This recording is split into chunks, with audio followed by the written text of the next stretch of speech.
This is Daily Blast Live. We're talking about what you're talking about. Real, honest, entertaining, live. DBL starts right now. 3, 2. Thank you, David. Welcome to DBL. It's Tuesday, August 31st, last day of August, everyone. I'm Tori here with Al and Erica. Let's get started because America's longest war is officially over, and we just wanted to acknowledge this historic moment. Check out this picture of the very last soldier to depart. This is Major General Chris Donahue as he boards the last military aircraft to take off from Kabul airport yesterday.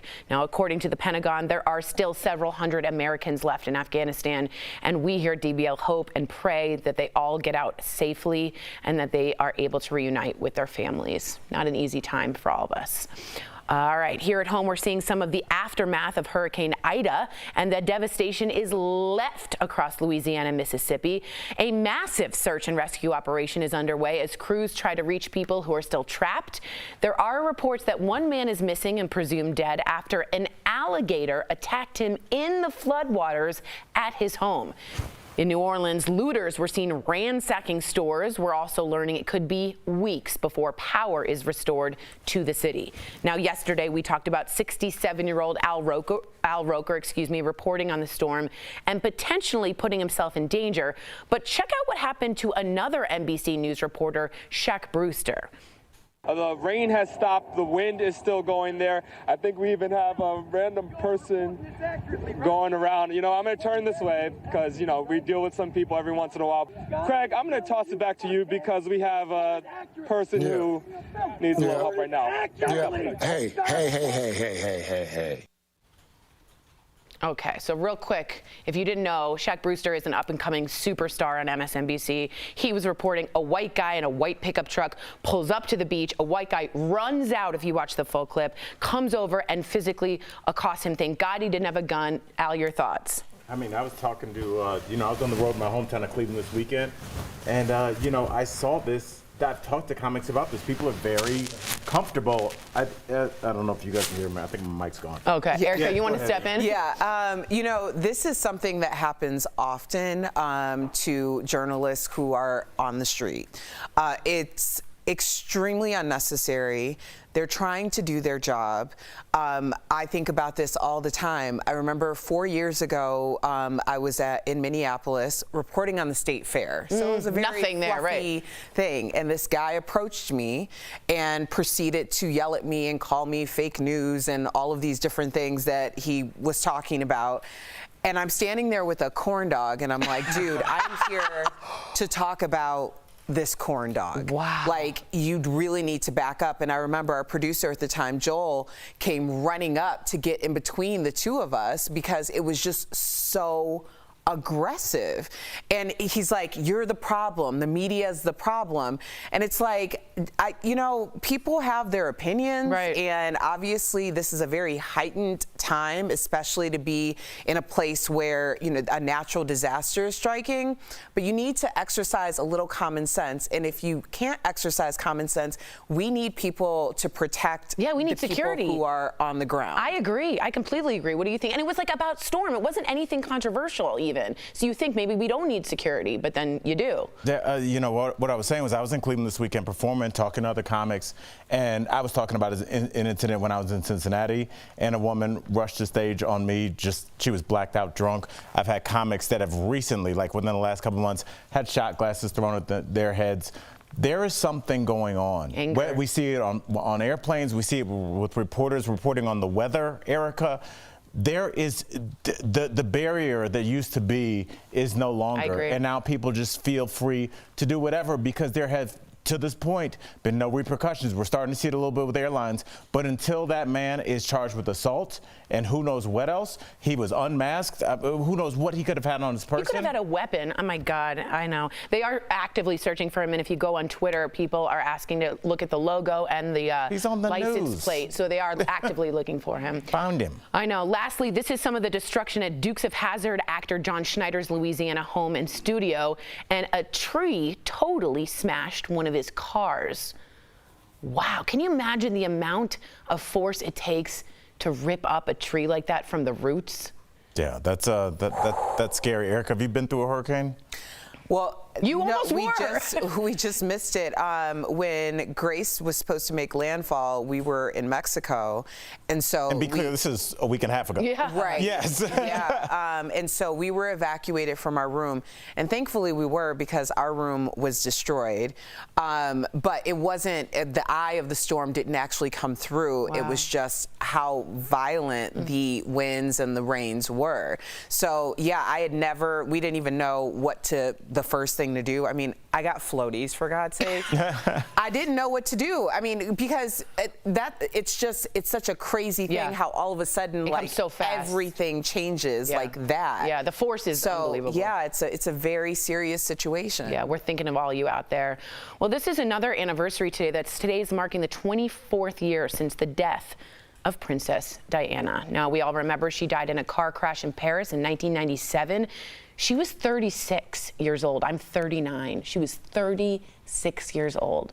You forget that. Fans of the late princess paid tribute at Kensington Palace, waiting in line to go in and see the new Diana statue that was unveiled by her sons earlier this summer.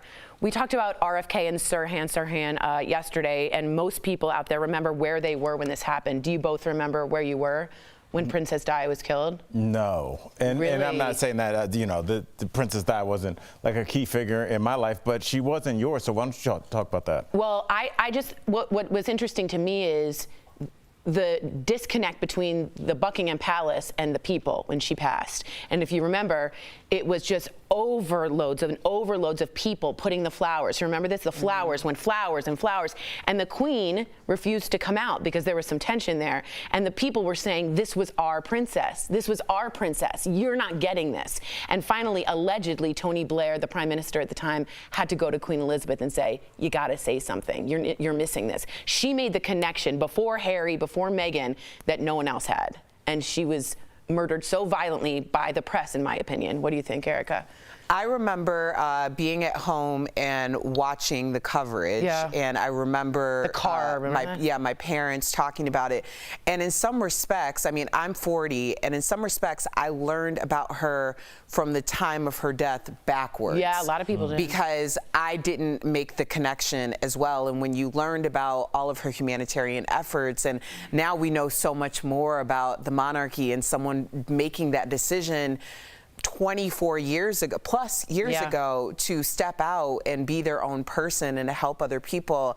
I mean, it's amazing. Yeah, and if you don't remember, if it's sort of in the past, she was someone that was held out a hand, but I mean like literally with someone with AIDS, she would hold them when people weren't touching people with AIDS. Right. She was that kind of a princess. There was no barrier. So do you think this movie will help? I do, and I know you're not super excited about the pick. I didn't see Kristen Stewart having the same warmth, but I think people are just going to be constantly, forever interested in her story. I'd agree.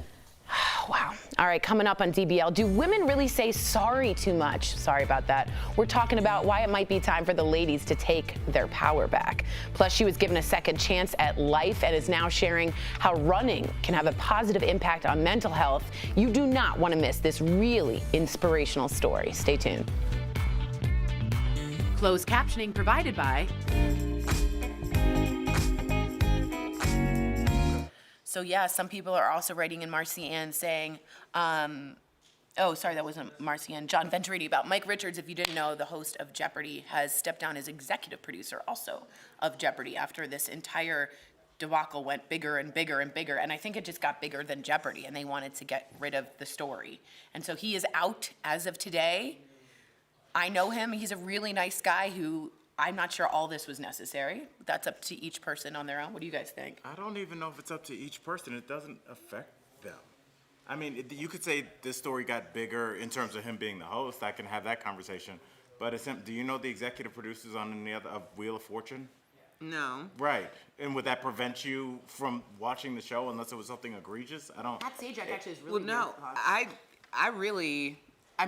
think just like...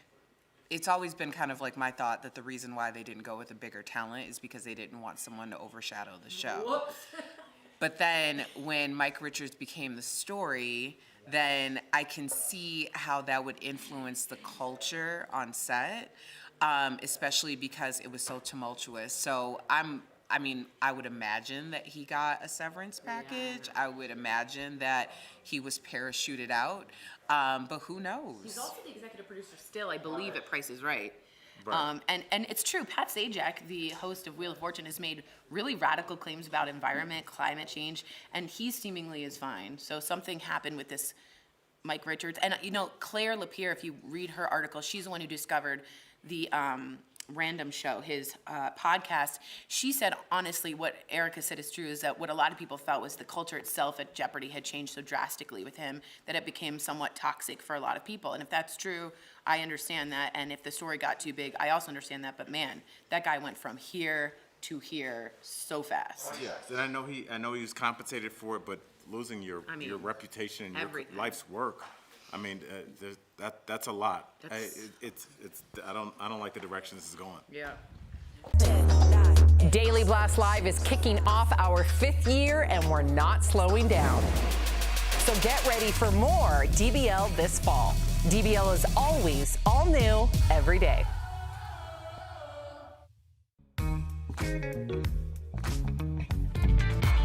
Welcome back to DBL. So do women apologize too much? So recently, Naomi Osaka posted a lengthy message on Twitter talking about how she vows to end her self-deprecating mindset and start celebrating herself more. She ended the statement by saying, quote, "I know I give my heart to everything I can, and if that's not good enough for some, then my apologies." But a Yahoo Sports writer took issue with that and said women apologize too much for things that are out of their control, like injustice, sexism, or even walking indoor at the same time as someone else, and that man never seems to do the same. This has been on my radar. I don't know if it's been in your orbit for the past couple of months, because there's been an ad out where a woman's writing to her boss and she's like, "Hey, I'm sorry, blah, blah, blah." And then it says, "Really edit what you say." And she gets rid of everything but "let's talk about this in the morning." She gets rid of all the "I'm sorry," all this. I over apologize. It's a weakness, and I think I see it with women more. What do you think, Erica? You definitely see it with women more. I mean, I've definitely done it because there's this discomfort in not doing it sometimes. Sometimes it's just a space filler, like silent sorry. Yeah. But recently, especially in the past year, I've really made a conscious effort to, and sometimes in my mind I'm saying, don't you dare apologize right now. Like, do not apologize. Totally. Because it really does come across as like you're in the wrong, and a lot of times you're not in the wrong. You're just saying sorry for no reason. Have you noticed that with women and men? I can only speak for myself, but I've noticed it with myself, and I would say in the last 2 years, I've made a conscious effort to, when I am sending emails, you know, sometimes an email will get buried, and you'll say, "I'm sorry, I missed this," something like that. You just say, "I missed this. Let's discuss." Right. And it's such a default word, sorry, but it does, in a weird way, subjugate you a little bit. And it does, words mean something. Words are powerful, and we see with the rhetoric that is used in our political systems, that are used by the higher ups, they use the same phrases like "circle back to this," and these kind of like corporate speak, but there's a reason that they speak a certain way and that the people underneath them speak a different way. I'll just ask everybody watching, how many times have you gotten an email from your boss saying, "I'm sorry"? Right. Well, no, that's a really great thing, or a great question. But also, I think we're missing such a big part of this. Naomi Osaka was talking about the idea that she feels unable to celebrate herself. And I think, especially since the pandemic hit, there is this prevailing idea, like when things are going well for you, when things are going so unwell for others, then there's this survivor's remorse. There's this guilt about being successful. And I always caution people about really pointing the finger at people who are doing the most or possibly doing the best in this moment. Because if you don't celebrate that, then you're also kind of taking away the goal of you getting to your best in that moment. So I think it's really important for us to see her win and celebrate herself and celebrate those wins, because it gives license to everyone who might be doing well in the moment to have appreciation for that moment. That is so beautifully said. And if you are a woman right now and you are writing an email and you're writing, "Oh, I'm sorry to bring this up again," try erasing it and just get to the point and say, "Hey, let's circle back." Coming up on DBL, a woman runs for her life after surviving a suicide attempt. Her journey to completing an ultra marathon, that's hundreds of miles, coming up next.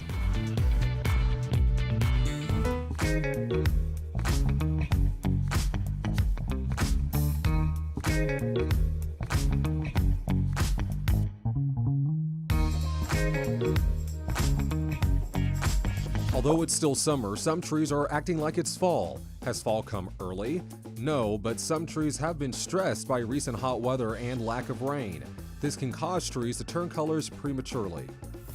According to the University of Kentucky Forest Health Research and Education Center, trees that change color early could be the lingering effects of the dry condition. Some tree species, like tulip poplars, are more likely to show this even if they've recently gotten good rainfall. Trees that are already stressed are prone to show these symptoms even more. Hot, dry summers not only stress trees, but they can also cause less vivid fall colors like the autumn of 2019. At the same time, some discoloration could actually be seed pods that are getting ready to drop. Some insects like locust leaf miners and diseases such as bacterial leaf scorch show up this time of year and can also cause brown leaves or early fall leaf coloring on certain tree species.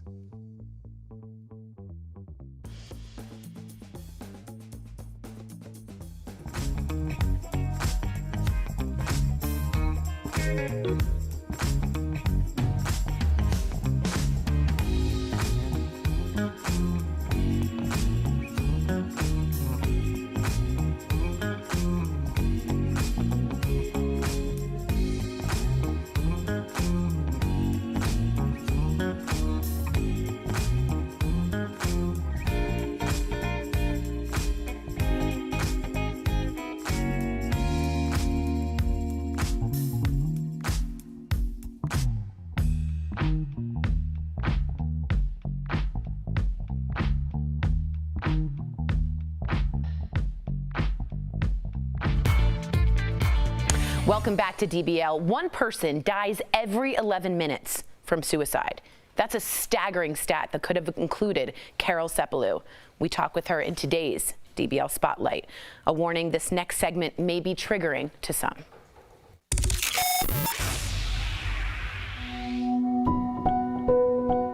On a remote island just off the coast of Alaska, where there are more seabirds than humans, Carol Sepulou spends her childhood. Savunga, Alaska, a small town submerged in poverty, many of its residents turn to drugs and alcohol as their lifeline. At age 13, Carol dives into a deep depression. By age 16, she is dependent on alcohol, and after a night of drinking, she takes her father's hunting rifle and pulls the trigger. Some may call it divine intervention. Carol's hand slips and the gun dips. She's still alive. But doctors say Carol will never see or speak again.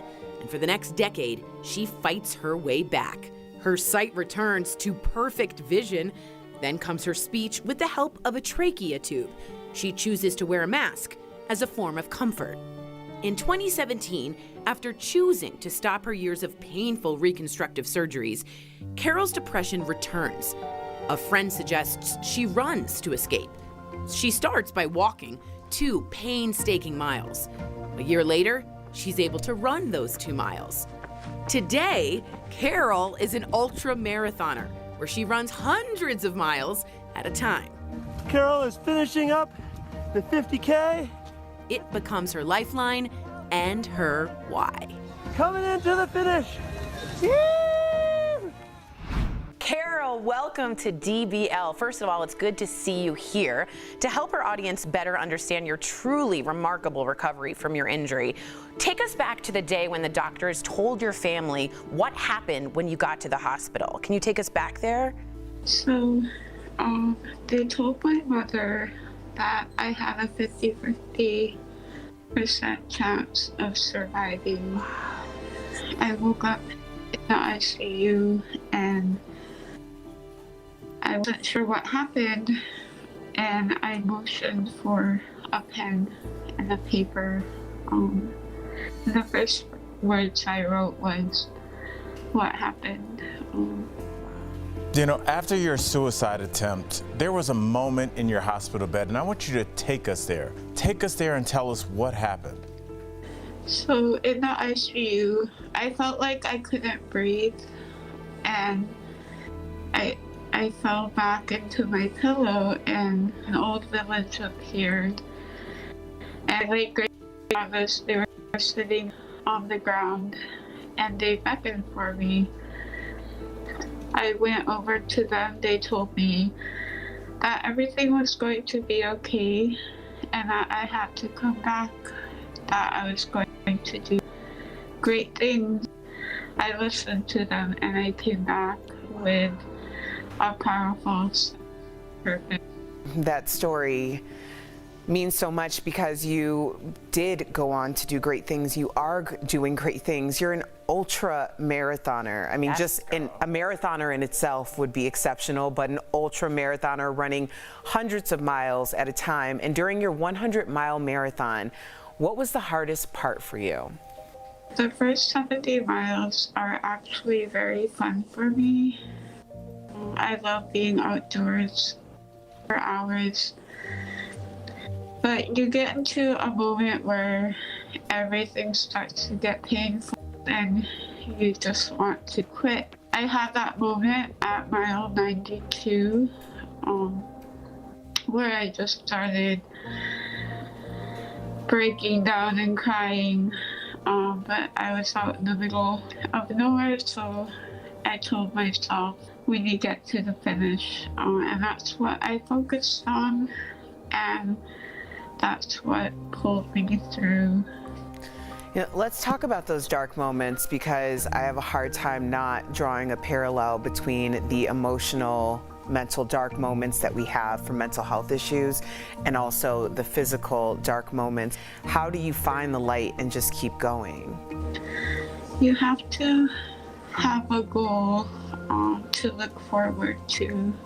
When I'm running these long distances, I know how I'm going to feel at the finish. It's a very happy and fulfilling feeling, and going through those dark moments, you have to focus on it. And it's just like life. We all have beautiful and perfect moments waiting to happen. I know how happy I'm going to be when I get there, so just keep putting one foot in front of the other and you'll get there. Be sure to follow Carol on Instagram to learn more about suicide awareness and to be truly inspired. Carol, you spoke to a lot of people and a lot of our viewers today that have been in that position or are in that position today. So thank you for sharing your story with us today. If you or someone you know are having thoughts of suicide, we want to give you some numbers for help. You can call the Suicide Prevention Hotline at 800-273-8255. We're also going to be putting up some other numbers on the screen you see here. Take a screenshot, please. Reach out if you or someone you know is in need. We need you here on Earth. We'll be right back.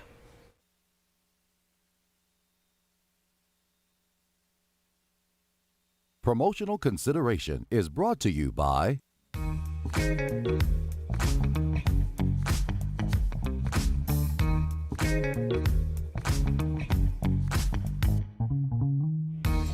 That sound means it's time to verify. Tyson Foods, Hanes Brand, several healthcare providers. There's a growing list of companies mandating the COVID-19 vaccine for employees.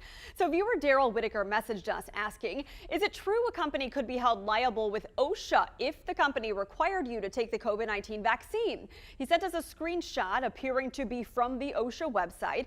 It states if you require employees to get vaccinated as a condition of employment, you must record adverse reactions to the COVID vaccine. Let's verify.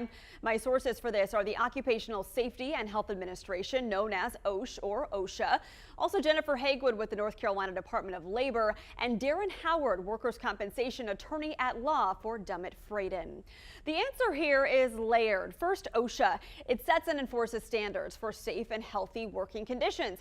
Hagwood explained OSHA issues citations and penalties to OSH-regulated companies who fail to report work-related fatalities and hospitalizations. And until recently, they were required to report adverse COVID-19 vaccine reactions too. But in the time since viewer Daryl sent in his question, OSHA updated its guidelines on adverse reactions to company-mandated vaccines. The FAQ page now explains OSHA does not wish to disincentivize employers' vaccination efforts, so OSHA will not enforce requirements for employers to record worker side effects from COVID vaccinations. This policy is effective through May 2022. So what does this mean for you, the employee? Well, OSHA regulates the company, not the employee, so you could try to file a state workers' compensation claim if you miss work for a bad reaction to a mandated COVID vaccine, but you might not win the case.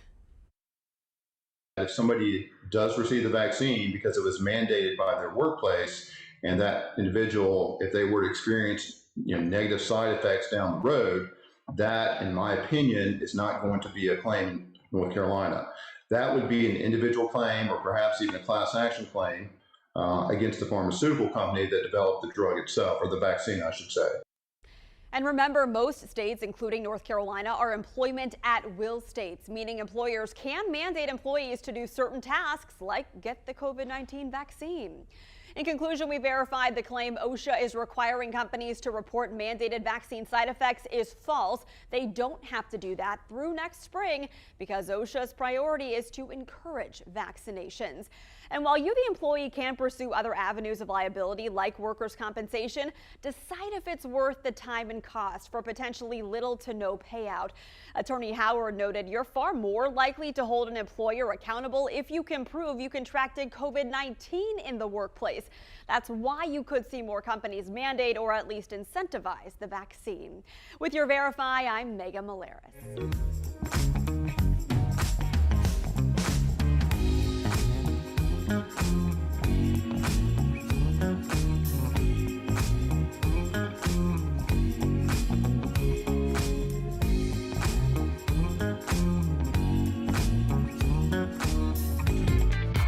Welcome back to DBL. Losing weight can feel impossible at times, but we have some tips to make it easier. We're chatting about them today on DBL's Focus on Fitness, presented by QB. It's important to know that working out harder won't get the weight off quicker. It turns out our bodies will simply adapt to any workout plan, and no matter how hard you work in the gym, you'll eventually stop shedding those pounds. So research shows that diet and nutrition has a much larger impact on weight loss than an intense workout does. Exercise is important, but mostly to maintain fitness and your current weight. Staying active is so important, and QB has made it easy regardless of physical ability or age. Try their under-desk elliptical at home. Call 1-800-782-2351 or visit QB.com to learn more. They say they make the abs in the kitchen. That I've actually heard that. That's not how the saying goes, but close. Is it? They make them in the kitchen. The abs in the kitchen, like a casserole. That's it. We'll see you tomorrow, like a casserole.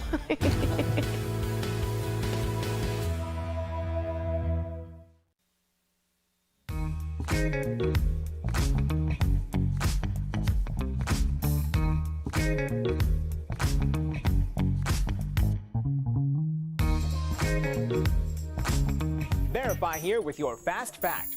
Pfizer's COVID-19 vaccine recently received full FDA approval, but a viral Instagram post with more than 18,000 views claims Pfizer's CEO hasn't taken a dose of his own medicine. So, let's verify. Did Pfizer's CEO get the Pfizer COVID-19 vaccine? These are our sources. The post uses a snippet of a CNBC interview with CEO Albert Bourla to make its case. A check of interview transcripts from CNBC shows that interview took place on December 14th of 2020. That's the day Pfizer's shot was first available to the public. Bourla did get vaccinated, tweeting a photo of himself getting his second dose of the Pfizer vaccine in March of this year. So, it's true, Pfizer CEO received the Pfizer COVID-19 vaccine. With your Verify, I'm Brandon Lewis.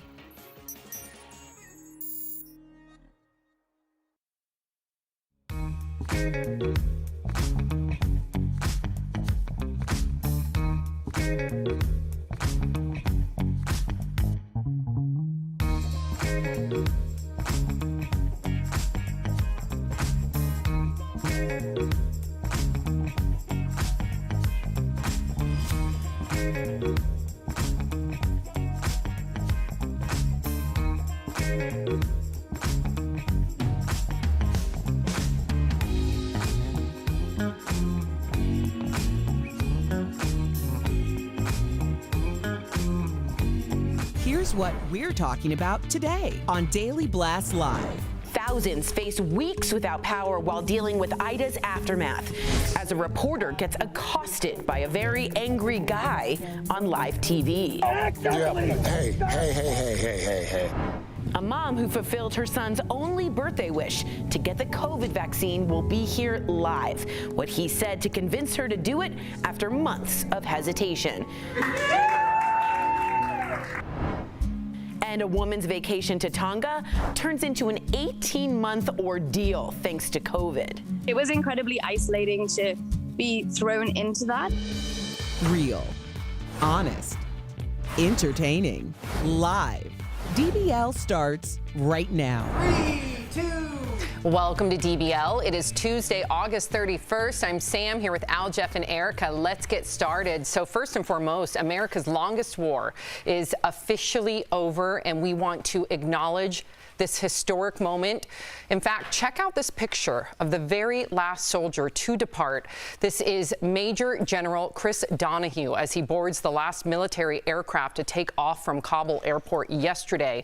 Now, according to the Pentagon, there are still several hundred Americans left in Afghanistan, and we hope and pray that they are able to get out safely. I was just talking to my dad, who's a veteran, and it's too much conversation to be had, but I just want to thank all of our service members out there, and I really hope and pray that they get out, Americans get out, and a lot of the refugees find refuge. Absolutely. I'll just say this really quickly, Sam. I know we got to move on, but as somebody that's done several USO tours overseas, Okinawa, Europe, the sacrifices that Americans that are even not in the, in a combat zone make. I talked to this woman that her husband hadn't seen their child yet. The sacrifices we asked them to make, let's just make sure that we're going into things eyes wide open with as much information before we just start saying, let's go there and let's go there. Let's figure out what we're doing first. Well said. All right, so here at home, we are seeing some of the aftermath of Hurricane Ida and the devastation it has left across Louisiana and Mississippi. A massive search and rescue operation is underway as crews try to reach people who are still trapped. There are reports that one man is missing and presumed dead after an alligator attacked him in the floodwaters at his home. In New Orleans, looters were seen ransacking stores. We're also learning it could be weeks before power is restored to the city. And yesterday, we talked about 67-year-old Al Roker reporting on the storm and potentially putting himself in danger. But check out what happened to another NBC News reporter. The rain has stopped. The wind is still going there. I think we even have a random person going around. I'm going to turn this way because, we deal with some people every once in a while. Craig, I'm going to toss it back to you because we have a person who needs a little help right now. Hey. What was that? There's also another picture from Ida's destruction that is going viral. Check out what the hurricane did to Dukes of Hazzard actor, friend of our show, John Schneider's Louisiana home and studio. A tree totally smashed one of his General Lee cars from the show right on the Confederate flag. Some would say that is karma, irony. But what did you think about the reporter, the devastation? What are you thinking, Erica? Well, in terms of the reporter, that is so common. We really do need more protection for people who are on the front lines just trying to get the information out to the people. It is madness out there. I was telling a story about 4 years ago. I was at the Minnesota State Fair, and I was approached, and our producer, Joel, at the time had to get in between me and this guy who was saying all of these things to me about fake news, and I'm standing there literally with the corn dog like, yo, I'm just trying to talk about this corn dog. I don't know. You're using the corn dog as propaganda. It was insane, but that's what journalists are out there on the streets. They're subjected to that all the time, especially in the past 5 years or so. So I do think that should be highlighted more, and I think that they need to have more protections coming from corporate. Yeah, I mean, the thing is, Erica, I don't even know if I was working in corporate, if I would think to send protection out for a weatherman, for somebody else that was maybe at a sporting event where people are drinking. Yes, I could see that, but it's so crazy that now we're talking about sending out protection, which I agree with you, for somebody that's reporting on a hurricane. That's where we are. We did a story a month and a half ago about that female reporter that was accosted by those men in the broad daylight. In the middle afternoon on a Tuesday. Is this where we are, Jeff, where we just need to send armed security out with people doing a story about a cat in a tree? Sadly, it looks like it, right? I don't know. I got to say, I don't know exactly what happened here. It looked like that first man coming in was coming to protect the guy who was talking on the microphone, and someone else was coming at a different angle.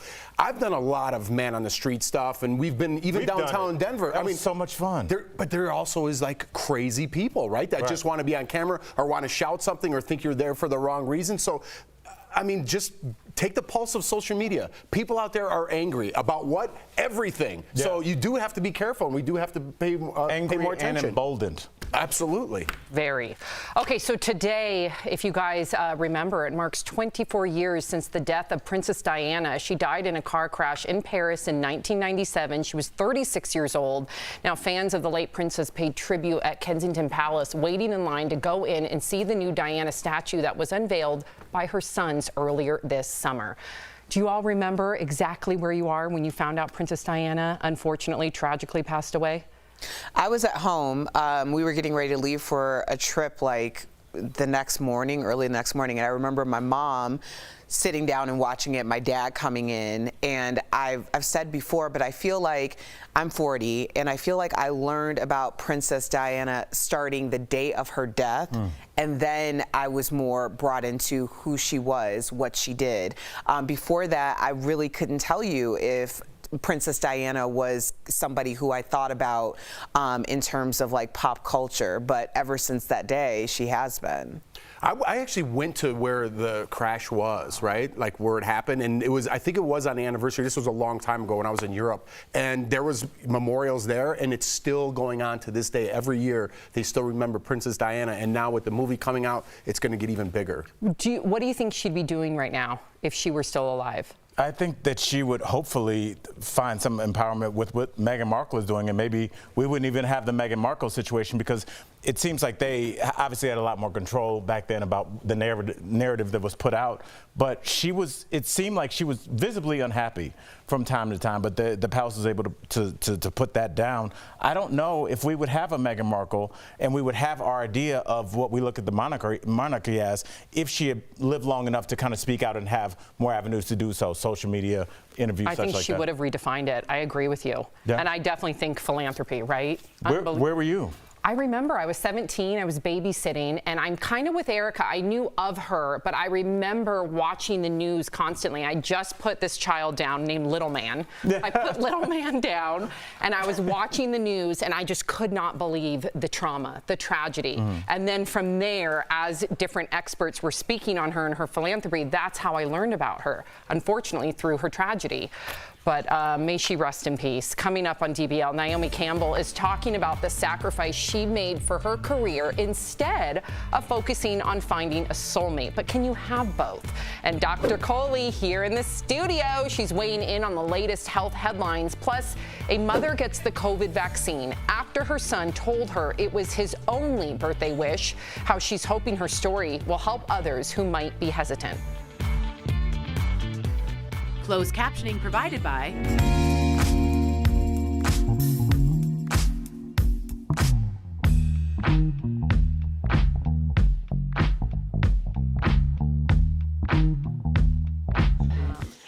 Guys, we're just talking about, do you remember where you were? I remember exactly where I was when I found out that Tupac died. Exactly. I was shooting hoops in the gym with my buddies. Is there anybody else or any incident that you remember where you were? Like the OJ chase? Where were you for that? Oh, yeah. I don't remember where I was. That was 94. Yeah. I remember that. I remember exactly where I was when the Twin Towers happened. Like, me exactly. too. Yeah. Where were you? I was at home. So my dad was in New York. And I happened to be at home, and I was like downstairs doing something. My mom's like, "Oh my God, did you turn on the TV?" And I remember that, like, I was like, "What is going on?" And I remember the first thing thinking, my dad's in New York. Like, that was a really freaking moment. So it shocked me. But he was uptown, and that happened downtown, or vice versa. I forgot when that happened. But yeah, it gives me the chills to this day because I thought he was in. You didn't know what to think when that was going to happen. Yeah. Where were you? I was in my room. I lived in a house with 9 girls. I was on campus, and my roommate came in to tell me, and I couldn't even comprehend what she was saying. And it was early. It was it was super early in the morning. Like, I was still sleeping. She woke me up. And then she's like, turn on the TV. So I turned on the TV. She sat down because she was dating a guy who worked in that building in the first tower. And so she's like, I can't get a hold of him. I can't get a hold. And I was like, what is happening? And then I remember we were going to school. I was going to school downtown Chicago, and it was the most eerie thing that you would look up and there wasn't a plane in the sky everyone got evacuated out of downtown. They were worried about the Sears Tower. Right. Yeah, So it was I like, remember that. yeah, that was, and the crazy thing was one of my roommates who was from Iowa came to me the night before and asked me, she's like, I think I'm going to go back home. I feel like I need to go back home. She's like, I'm just looking for a sign. She came right back from downtown in my room. She's like, I'm out. I'm going back home. She left like the next week. Yeah, And she's delightful.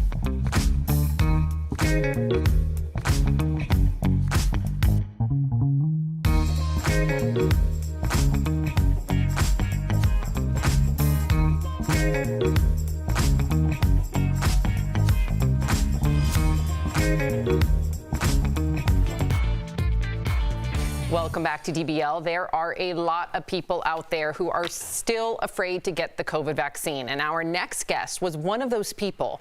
That is until her 15-year-old son pleaded with her to go and get it. Please welcome Shaletta Brundage, yes, who joins us from Cottage Grove, Minnesota. What a story. Now, Shaletta, first and foremost, welcome to DBL. It's an honor to have you here. We love your transparency. Help us understand, why were you afraid to go and get the vaccine? You know, there are so many racial disparities in healthcare. I have been treated poorly when I went to get services, whether it was in the emergency room or I was having one of my children. I just didn't feel like doctors cared enough about me, my symptoms, and what I was going through. They didn't treat me like they treat my white female counterparts, and I'm not alone. So many African-American women share this same story and experience. And so the medical community left me with a bad taste in my mouth. So when they came out with this vaccine, coming to our communities and doing the town halls, I was like, where were you when I almost died having my child? That's the time for town halls. Now is not the time to gain our trust. For me, it was too little too late. Shaletta, I mean, so many people in the community can really understand and empathize with what you're saying. Now, your son, Andrew, who just turned 15 years old, is actually the person who convinced you to go and get it. So what did he say that changed your mind? He came to me. I had a hot $200 in my pocket. I was ready to give it to him for an Xbox or some LeBron James tennis shoes. And he said, Mom, keep the money. Keep it. I don't want it. I just want you to go and get vaccinated. But that wasn't enough. I was like, boy, this is not a democracy. This is a dictatorship. I'm your mama. You're my child. But, you know, guys, he pushed back, which he doesn't do. And he pushed back with facts and figures and how African-American women are twice as likely to die if they get COVID-19. And those facts meant something. But what really touched my heart was when he said, Mom, what's going to happen to me and my 3 siblings if you get sick from COVID and die? And that's what did it for me. That's what did it. Shaletta, that sounds like an aha moment to me, and it's far and few between when people have those moments. What was the one moment? I know this coming from your son changes your mind. Was there any medical facts, maybe one in particular, that really got you with that awakening moment?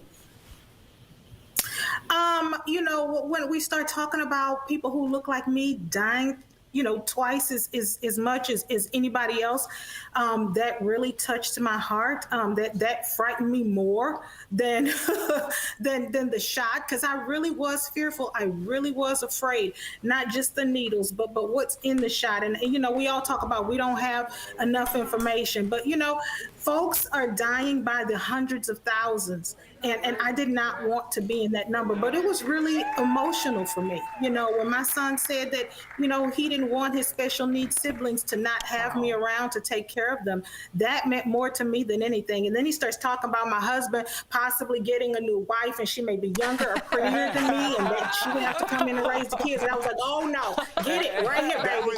Right here, I'll do myself. Give it to me. My husband does not get to be happy with the new wife. He gets me, okay?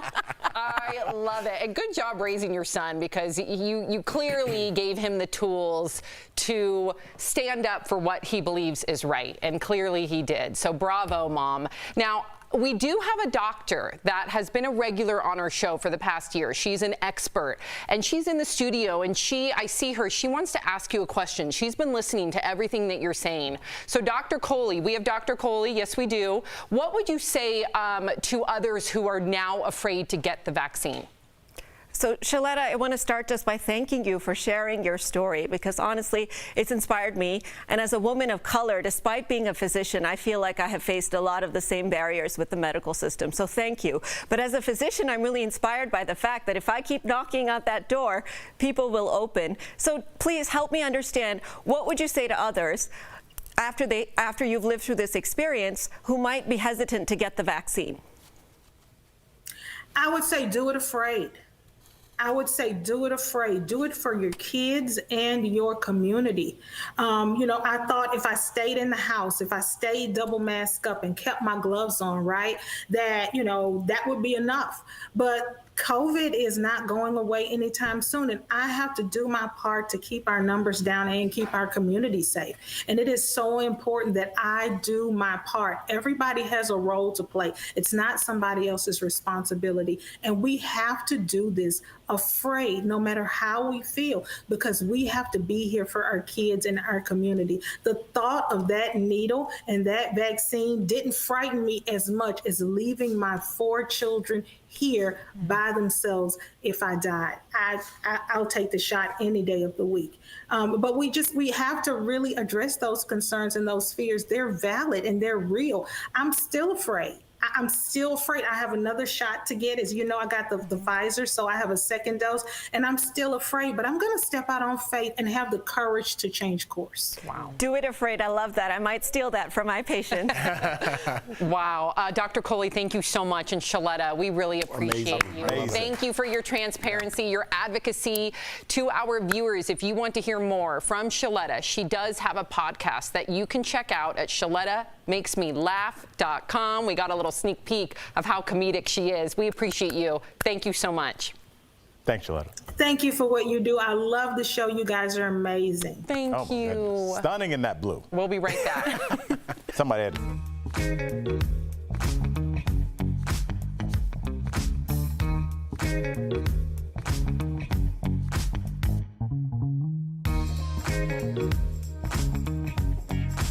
Although it's still summer, some trees are acting like it's fall. Has fall come early? No, but some trees have been stressed by recent hot weather and lack of rain. This can cause trees to turn colors prematurely. According to the University of Kentucky Forest Health Research and Education Center, trees that change color early could be the lingering effects of the dry condition. Some tree species, like tulip poplars, are more likely to show this even if they've recently gotten good rainfall. Trees that are already stressed are prone to show these symptoms even more. Hot, dry summers not only stress trees, but they can also cause less vivid fall colors like the autumn of 2019. At the same time, some discoloration could actually be seed pods that are getting ready to drop. Some insects like locust leaf miners and diseases such as bacterial leaf scorch show up this time of year and can also cause brown leaves or early fall leaf coloring on certain tree species.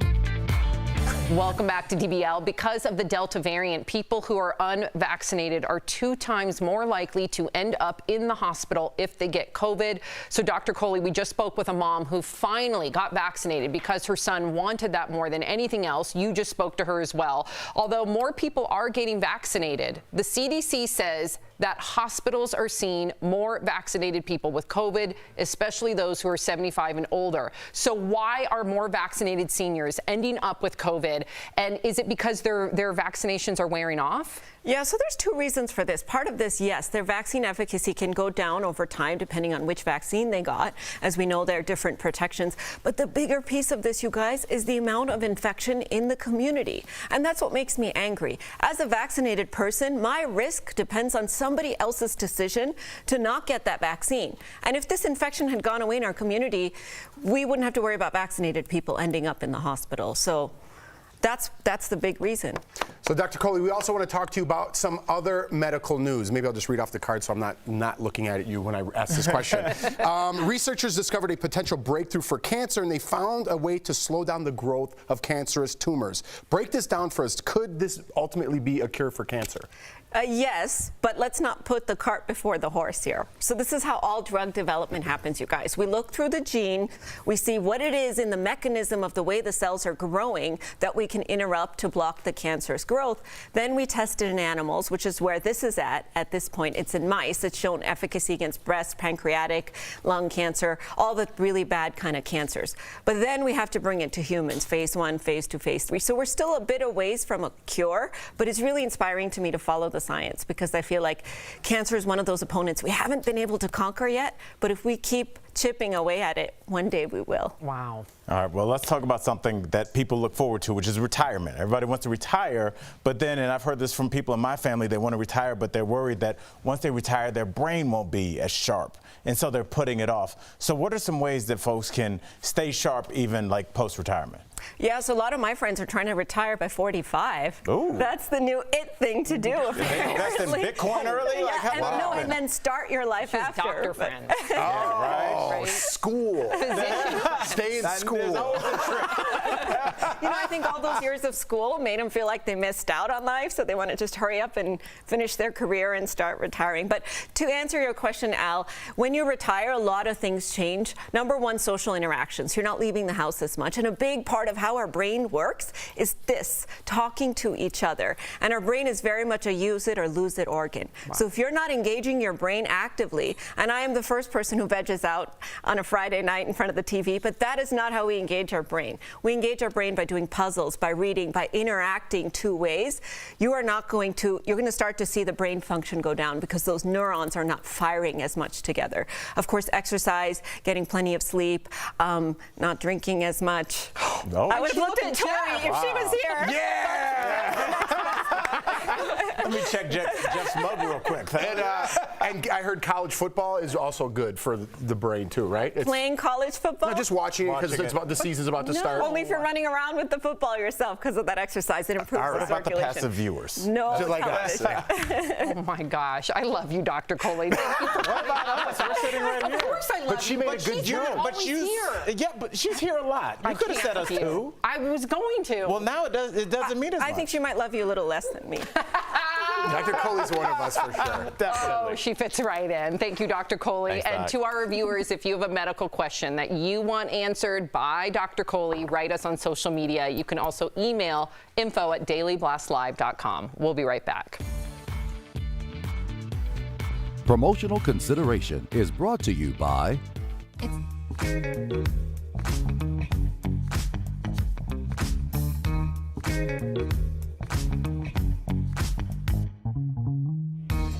That sound means it's time to verify. Tyson Foods, Hanes Brand, several healthcare providers. There's a growing list of companies mandating the COVID-19 vaccine for employees. So viewer Daryl Whitaker messaged us asking, is it true a company could be held liable with OSHA if the company required you to take the COVID-19 vaccine? He sent us a screenshot appearing to be from the OSHA website. It states if you require employees to get vaccinated as a condition of employment, you must record adverse reactions to the COVID vaccine. Let's verify. My sources for this are the Occupational Safety and Health Administration, known as OSH or OSHA. Also, Jennifer Haygood with the North Carolina Department of Labor, and Darren Howard, workers' compensation attorney at law for Dummett Frayden. The answer here is layered. First, OSHA. It sets and enforces standards for safe and healthy working conditions. Haygood explained OSHA issues citations and penalties to OSHA-regulated companies who fail to report work-related fatalities and hospitalizations. And until recently, they were required to report adverse COVID-19 vaccine reactions too. But in the time since viewer Daryl sent in his question, OSHA updated its guidelines on adverse reactions to company-mandated vaccines. The FAQ page now explains OSHA does not wish to disincentivize employers' vaccination efforts, so OSHA will not enforce requirements for employers to record worker side effects from COVID vaccinations. This policy is effective through May 2022. So what does this mean for you, the employee? Well, OSHA regulates the company, not the employee, so you could try to file a state workers' compensation claim if you miss work for a bad reaction to a mandated COVID vaccine, but you might not win the case. If somebody does receive the vaccine because it was mandated by their workplace, and that individual, if they were to experience negative side effects down the road, that, in my opinion, is not going to be a claim in North Carolina. That would be an individual claim or perhaps even a class action claim against the pharmaceutical company that developed the drug itself, or the vaccine, I should say. And remember, most states, including North Carolina, are employment at will states, meaning employers can mandate employees to do certain tasks like get the COVID-19 vaccine. In conclusion, we verified the claim OSHA is requiring companies to report mandated vaccine side effects is false. They don't have to do that through next spring because OSHA's priority is to encourage vaccinations.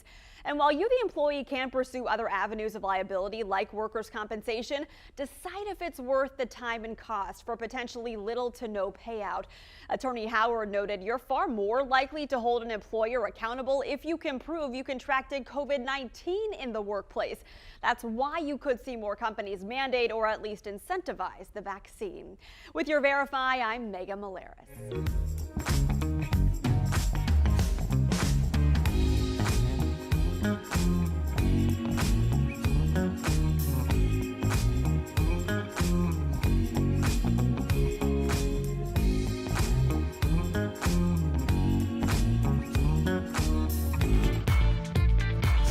Welcome back to DBL. We love sharing your comments. So Racine says, I hope Shaletta's story will resonate with viewers who might be hesitant to get the vaccine. She made a very convincing case. Yes, she did. And Allison says Shaletta should be a regular on the show. Loved her story. We would love to have her back. Absolutely. If you are leaving us, you can watch the second half of the show online. Watch on YouTube, dailyblastlive.com, or our DBL mobile app. But if you're sticking around, here's what's coming up. Mike Richards is now out as the executive producer of Jeopardy! What a rep for the show is saying today about the fallout. Plus, Naomi Campbell's confession, why she says her career was more important than finding a soulmate.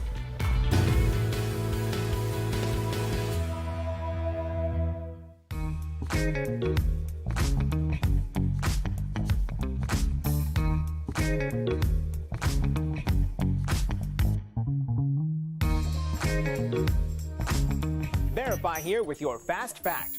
Pfizer's COVID-19 vaccine recently received full FDA approval, but a viral Instagram post with more than 18,000 views claims Pfizer's CEO hasn't taken a dose of his own medicine.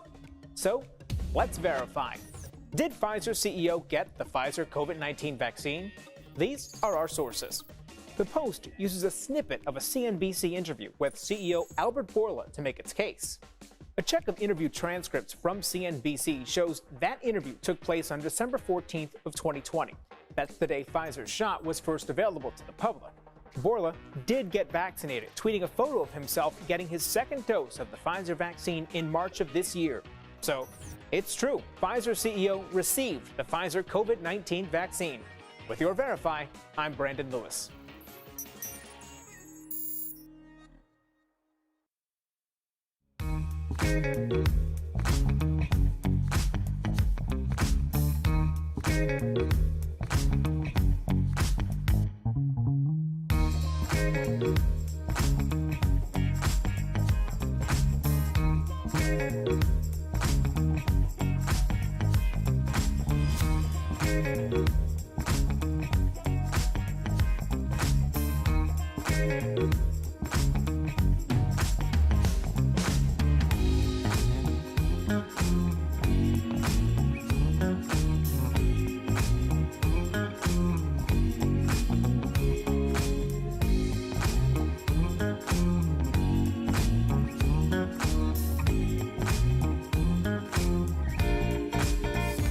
This is Daily Blast Live. We're talking about what you're talking about.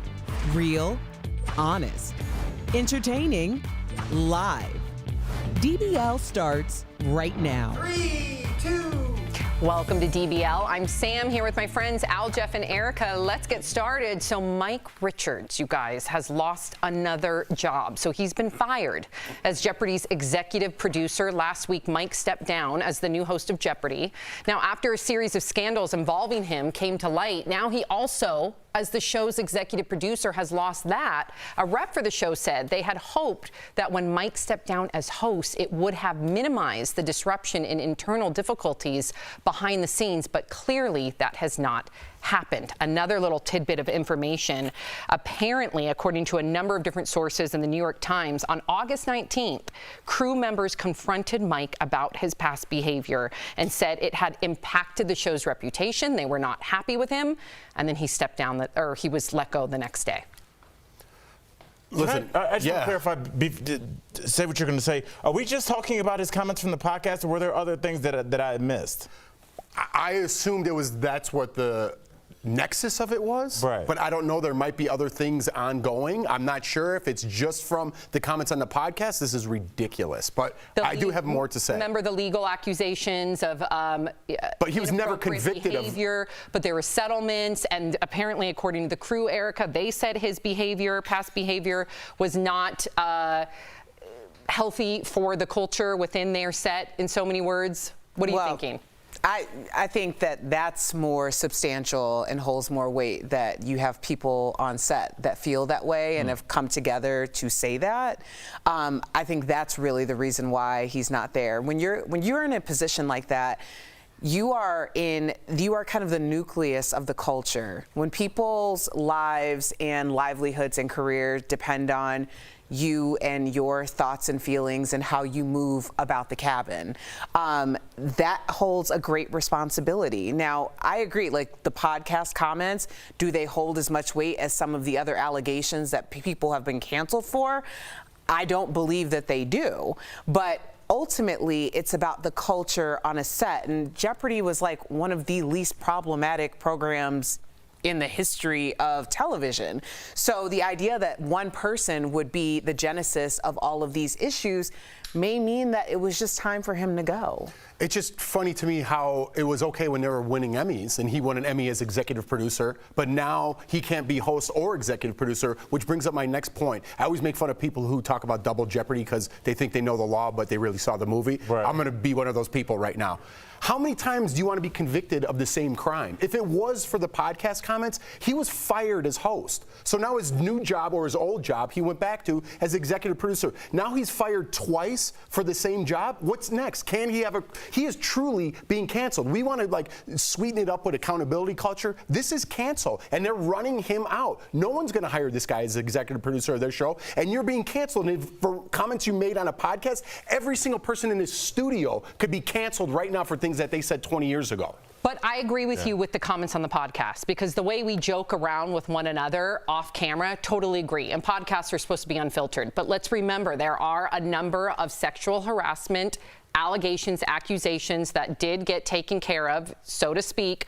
So we don't know the details to that. Perhaps that's part of it. Perhaps the crew. I mean, he'd only been there a year. He was the EP of Jeopardy and Wheel of Fortune. He lost both those gigs. Do we know if it's because of cancel culture or because he seriously is a jerk? We don't know. But yeah, this is where we are. We don't know. So I feel kind of hesitant to really comment on this, but it does seem like, we're so quick to go after somebody that we think we can get, but Harvey Weinstein was in power for years. Imagine if we acted on real predators. I'm not saying that what he did isn't abhorrent, but there have been some people in power for a long time that we all know, and there have been rumors for a long time that because they are so powerful, people back down. And so if what's good for the goose is good for the gander, and if this is what we're going to do, like I always say, pretty soon it's going to be somebody that you do care about. And I'm not saying that he shouldn't have been fired, but I'm just saying every decision we make as a people, as a culture, sets a precedent. So this is the precedent now. So if you've said anything in the past, can you defend Kevin Hart at this point? I certainly did from those tweets 11 years ago. I'm sorry, I got to disagree with you. If you said something on a podcast, I guarantee myself, Erica, let's say you said something on a podcast that came back to haunt you. Myself, Erica, and Jeff, and I would probably beg to say all of our producers and everybody here would stand up for you and stand up for what a stand-up guy you are. How come no one's standing up for Mike Richards? That was the question I was asking earlier. Okay. All right, Erica. Honestly, right? it was the question because it just reads to me, and this is taking a lot of liberties, but it reads to me that he wasn't someone who people felt like was a great leader, or he wasn't someone that people felt like brought the team together.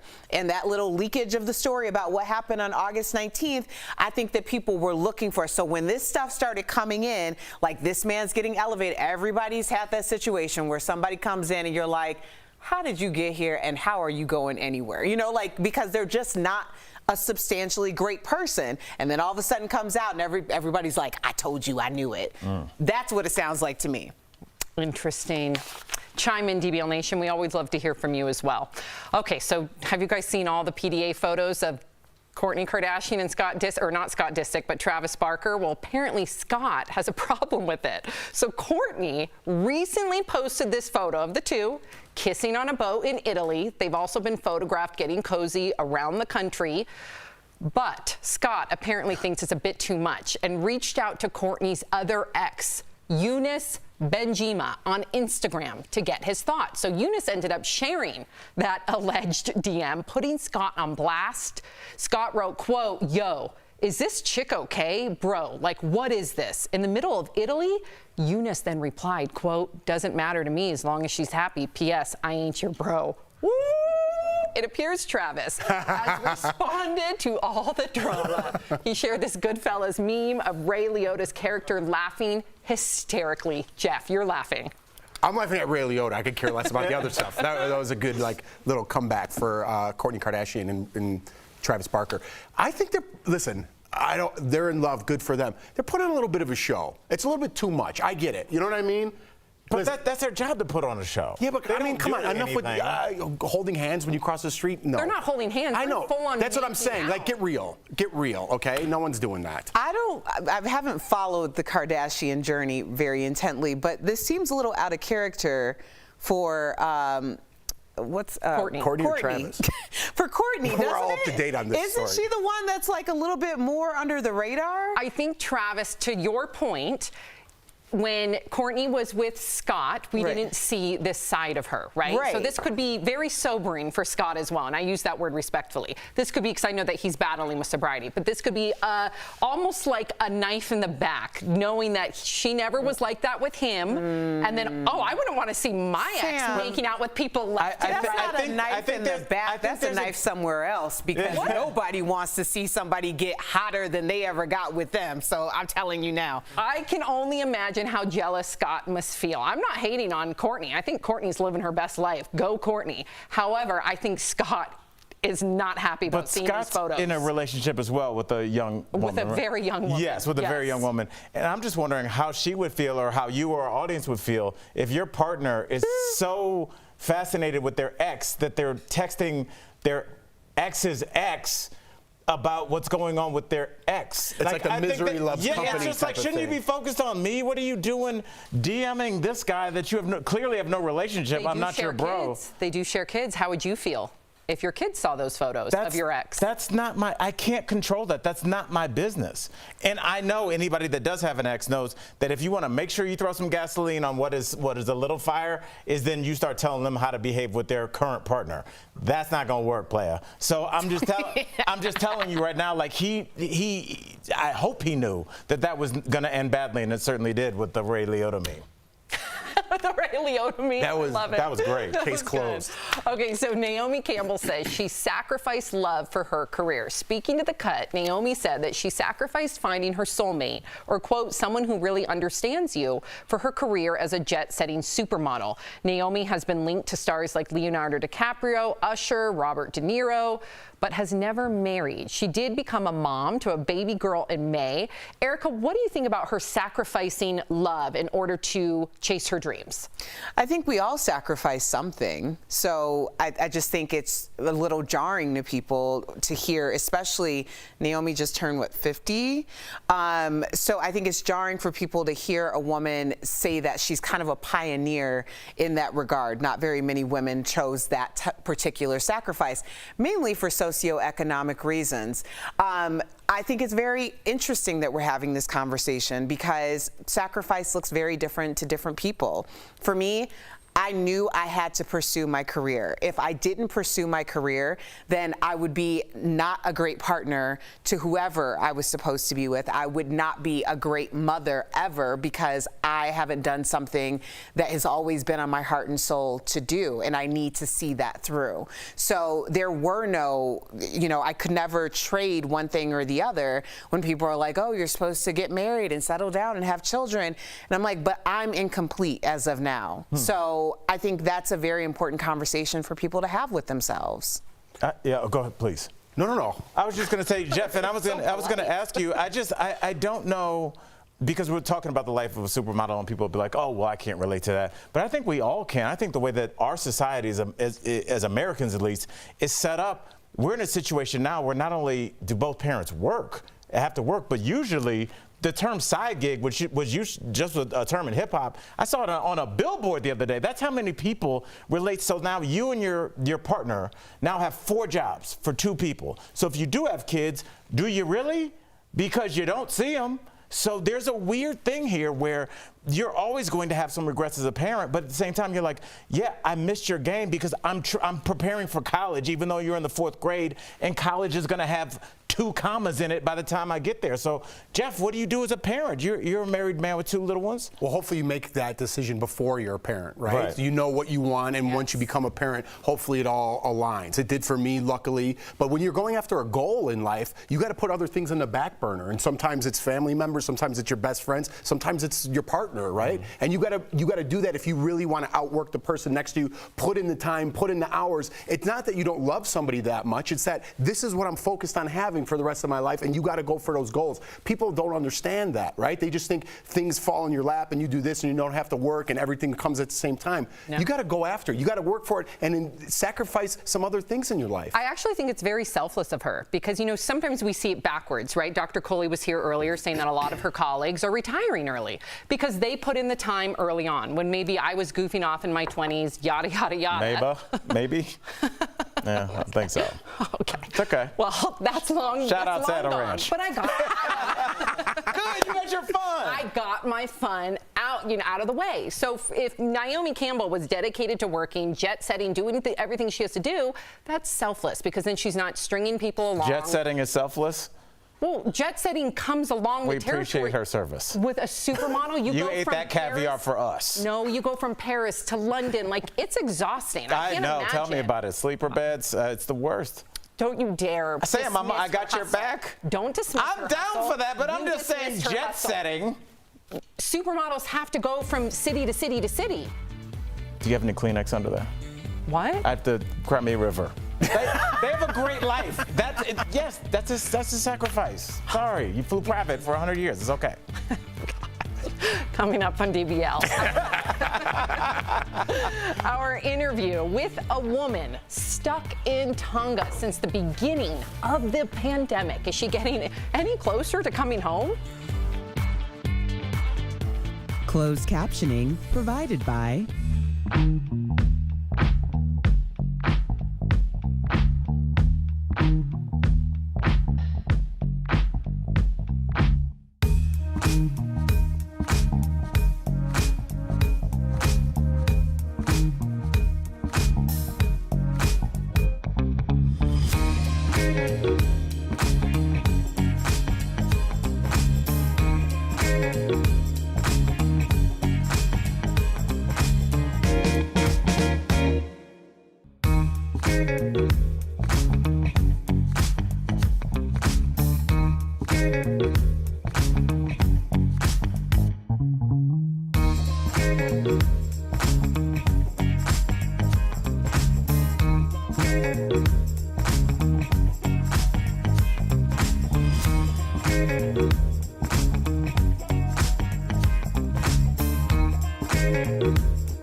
back to the Mike Richards thing and saying there was no outcry. Erica was saying that there was no outcry for him. But part of it was by like public. by the public, right? The public scrutiny wasn't as big about him being. It wasn't actually. There was no public scrutiny about him being executive producer. It was about being the host. So the idea that this would come out now just rang like something internal had happened. And that could be very well true. But my point is that people don't want to get involved in today's day and age. And if you were like, listen, Mike's a great guy to me, but I'm not going to say anything because then people are going to think I did whatever he did, and I'm supporting that cause. So people don't want to stick up for people to keep their jobs. They just want to throw gasoline on the fire. I would disagree with that. Let's talk about it more because I totally disagree with you. If something happened and you were about to get fired, I don't think there's one person that wouldn't stick up. Not one single person in this room wouldn't stick up for you. The majority, but I'm saying like the social outcry. You know what I think happened? No, I'm talking about internal. I think a lot of people feared speaking out in regard to Mike Richard. Then when he lost the host gig and there was all this public scrutiny, it's almost like there was a crack and people were ready to kick that door down and not have him come back. And how are you going to stick up for somebody like that? But you don't know if you. But what if that's exactly what I'm saying? But you don't. We don't know that for sure. But see, if it's the difference between like what I feel like external. We'll do it later. Yeah, we'll talk about that.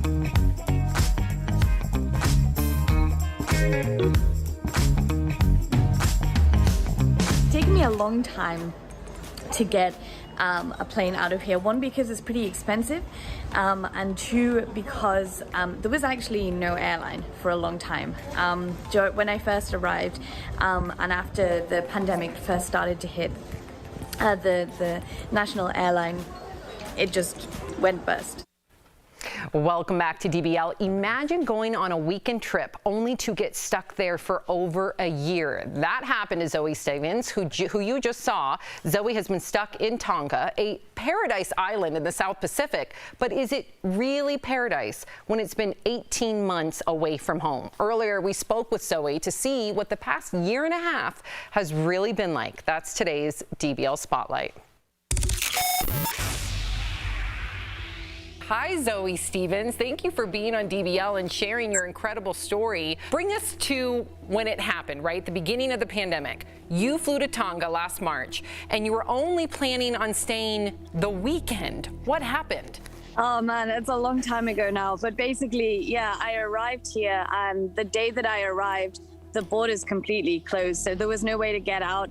I tried to leave to Fiji, tried to leave to New Zealand, and yeah, it was pretty stuck here from day one. And then Tonga went into lockdown for 3 weeks, during which Cyclone Harold came in the apartment that I was living in and stuff and flooded that place. So it's been a long and strange journey. Just when you think things can't get any worse, what happens? Tell us about the cyclone. Went out onto the balcony, and the wind was just so strong. And then about half an hour later, on this same balcony, the waves just pretty much came crashing to the height of the balcony and washed all of the first floor completely away. I mean, the waves came up right to the bottom of right to the top of the stairs, really. Please tell us that not your entire year plus has been like that. Paint what a typical picture or a typical day is for you, and where are you living? Literally, as I'm saying this to you guys right now, I'm looking out to sea, and there's you can't make this stuff up. There's a whale like jumping out of the sea, because in Tonga, the humpback whales come here to the warmer waters to breed. A general day for me is very, very slow paced. It's very chill. We're so lucky here because we have no COVID restrictions. So there's still no COVID here. Unbelievable. I mean, you're living kind of like pandemic free, even though you did have to initially go through a lockdown. So when you were in that lockdown, how did you deal with the isolation? What did you do then to pass the time? Yeah, that was super tough because I arrived and I didn't know anyone anyway. Again, I was very, very lucky because the place that I was staying during lockdown was on the beach. And so whilst there were other people staying at the accommodation, we kept a distance from each other throughout our own will. During that, it was just spending a lot of time chilling out on the beach. It was incredibly isolating to be thrown into that straight away. So I don't regret traveling during the pandemic. And even if you're stuck in a bad situation, in a good situation, I just believe that everything happens for that reason. So I'm very happy about this decision that I made. Zoe, before we let you go, since Tonga is such a small place, do you have any updates on what that Olympic guy who walks out with his shirt off all oiled up? What's he been up to? Do you got any updates for us? I was going to literally ask the same question. He's actually not in Tonga, and he hasn't been this whole time. Unfortunately, there are lots and lots of Tongans who are still stuck abroad, and I think he's one of them. I think he's in New Zealand, so you might have to find him there. But I can reassure you that he is a fair representation of most of the Tongan men here. All right, we're gonna track him down. We're gonna end it on that note. Thank you so much for sharing your incredible story with us. And to our viewers, you can check out Zoe's YouTube channel, Zoe Discovers, on her Instagram at Tonga Diaries. Thank you so much, Zoe. Bye-bye. We'll be right back. Thanks for having me. Bye. Bye-bye. And last we heard, Zoe is still in Tonga. She's hoping to get on a flight next week to get back into the UK. We'll be right back.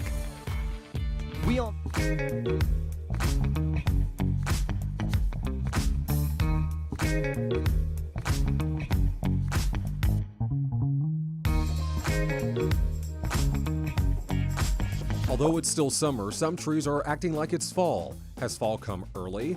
No, but some trees have been stressed by recent hot weather and lack of rain. This can cause trees to turn colors prematurely. According to the University of Kentucky Forest Health Research and Education Center, trees that change color early could be the lingering effects of the dry condition. Some tree species, like tulip poplars, are more likely to show this even if they've recently gotten good rainfall. Trees that are already stressed are prone to show these symptoms even more. Hot, dry summers not only stress trees, but they can also cause less vivid fall colors like the autumn of 2019. At the same time, some discoloration could actually be seed pods that are getting ready to drop. Some insects like locust leaf miners and diseases such as bacterial leaf scorch show up this time of year and can also cause brown leaves or early fall leaf coloring on certain tree species.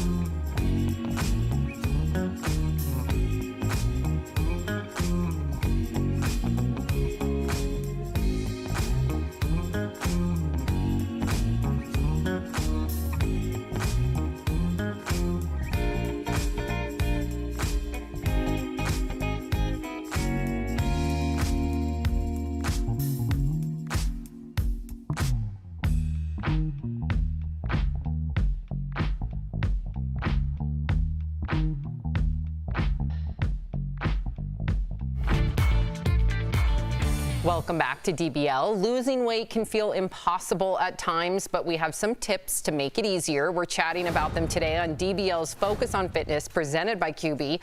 So it's important to know that working out harder won't get the weight off quicker. It turns out our bodies will simply adapt to any workout plan. And no matter how hard you work in the gym, you'll eventually stop shedding those pounds. So research shows that diet and nutrition has a much larger impact on weight loss than an intense workout does. So staying active is so important, and QB has made it easy regardless of physical ability or age. Try their under-desk elliptical at home. Call 1-800-782-2351 or visit QB.com to learn more. We'll be right back. Promotional consideration is brought to you by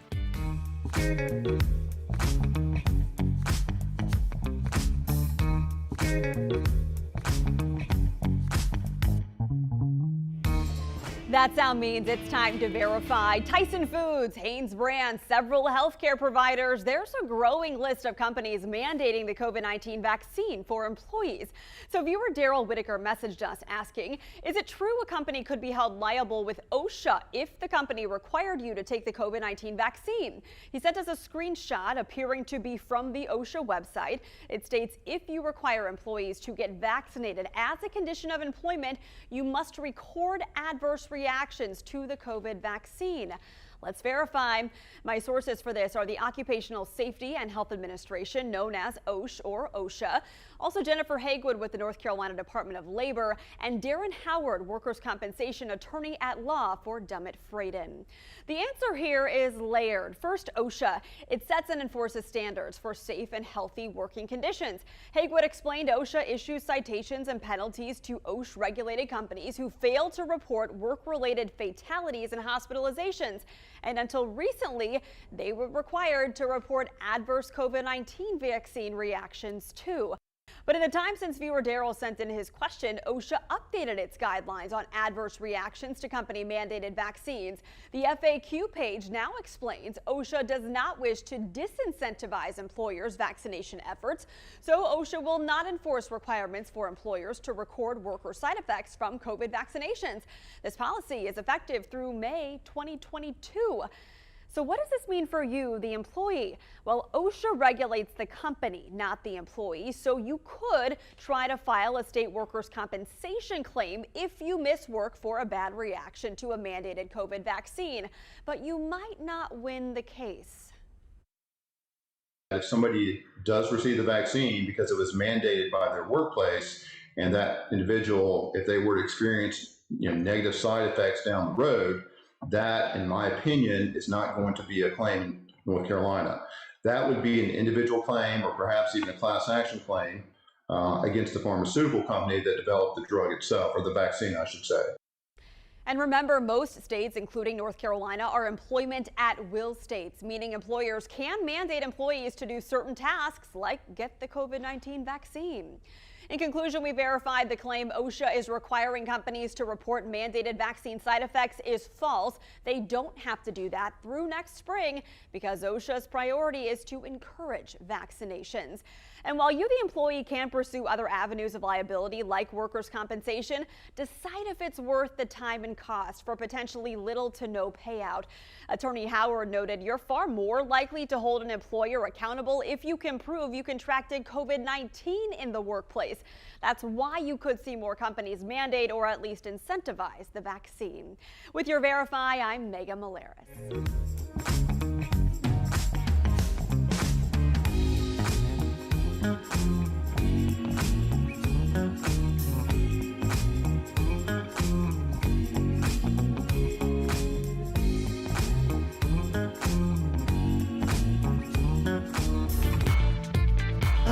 Welcome back to DBL. We love sharing your comments. What do we got, Erica? Well, Cheryl from YouTube says, perhaps this is talking about Mike Richards. Perhaps his ego leads him to believe he is greater than he is. Mike Richards should never have been allowed to make himself the host of Jeopardy. And Sensitivity Training on YouTube says if Mike hadn't made himself host, he'd still have other jobs. Ooh, there you go. DBL's new every day. Bye, guys.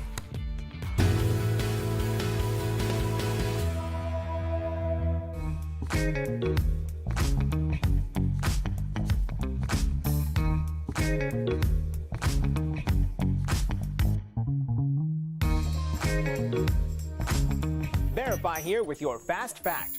Pfizer's COVID-19 vaccine recently received full FDA approval, but a viral Instagram post with more than 18,000 views claims Pfizer's CEO hasn't taken a dose of his own medicine. So, let's verify. Did Pfizer CEO get the Pfizer COVID-19 vaccine? These are our sources. The post uses a snippet of a CNBC interview with CEO Albert Bourla to make its case. A check of interview transcripts from CNBC shows that interview took place on December 14th of 2020. That's the day Pfizer's shot was first available to the public. Bourla did get vaccinated, tweeting a photo of himself getting his second dose of the Pfizer vaccine in March of this year. So, it's true, Pfizer CEO received the Pfizer COVID-19 vaccine. With your Verify, I'm Brandon Lewis.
Here's what we're talking about today on Daily Blast Live.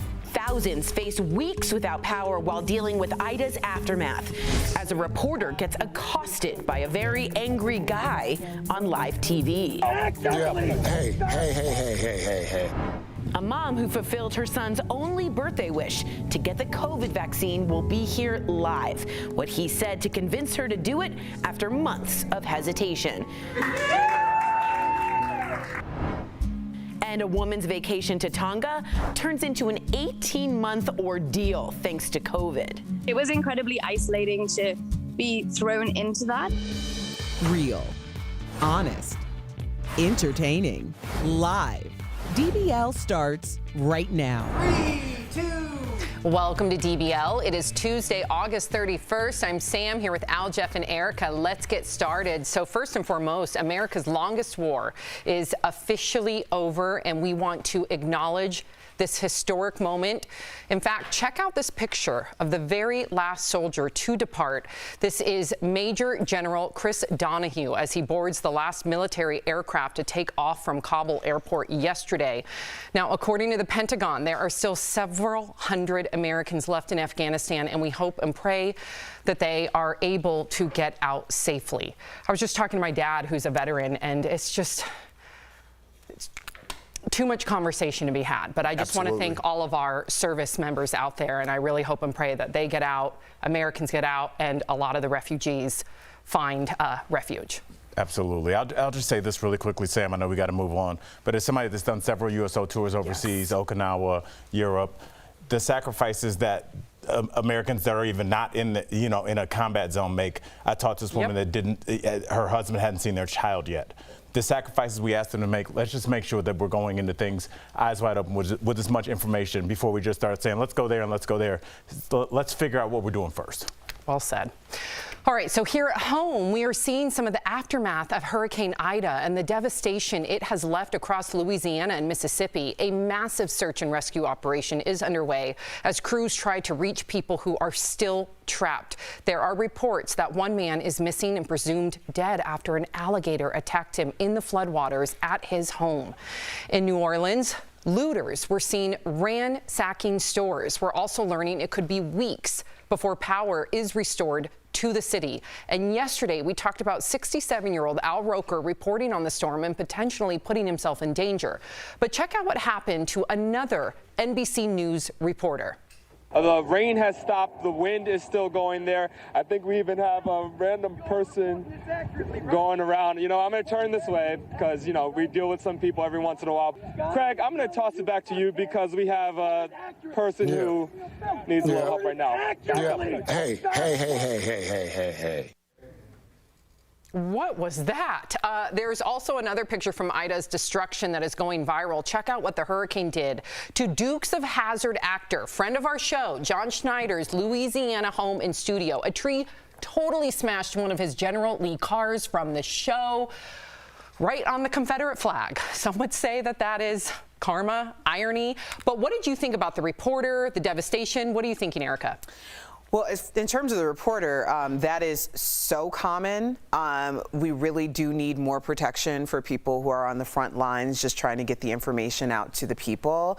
It is madness out there. I was telling a story about 4 years ago. I was at the Minnesota State Fair, and I was approached, and our producer, Joel, at the time had to get in between me and this guy who was saying all of these things to me about fake news, and I'm standing there literally with the corn dog like, yo, I'm just trying to talk about this corn dog. I don't know.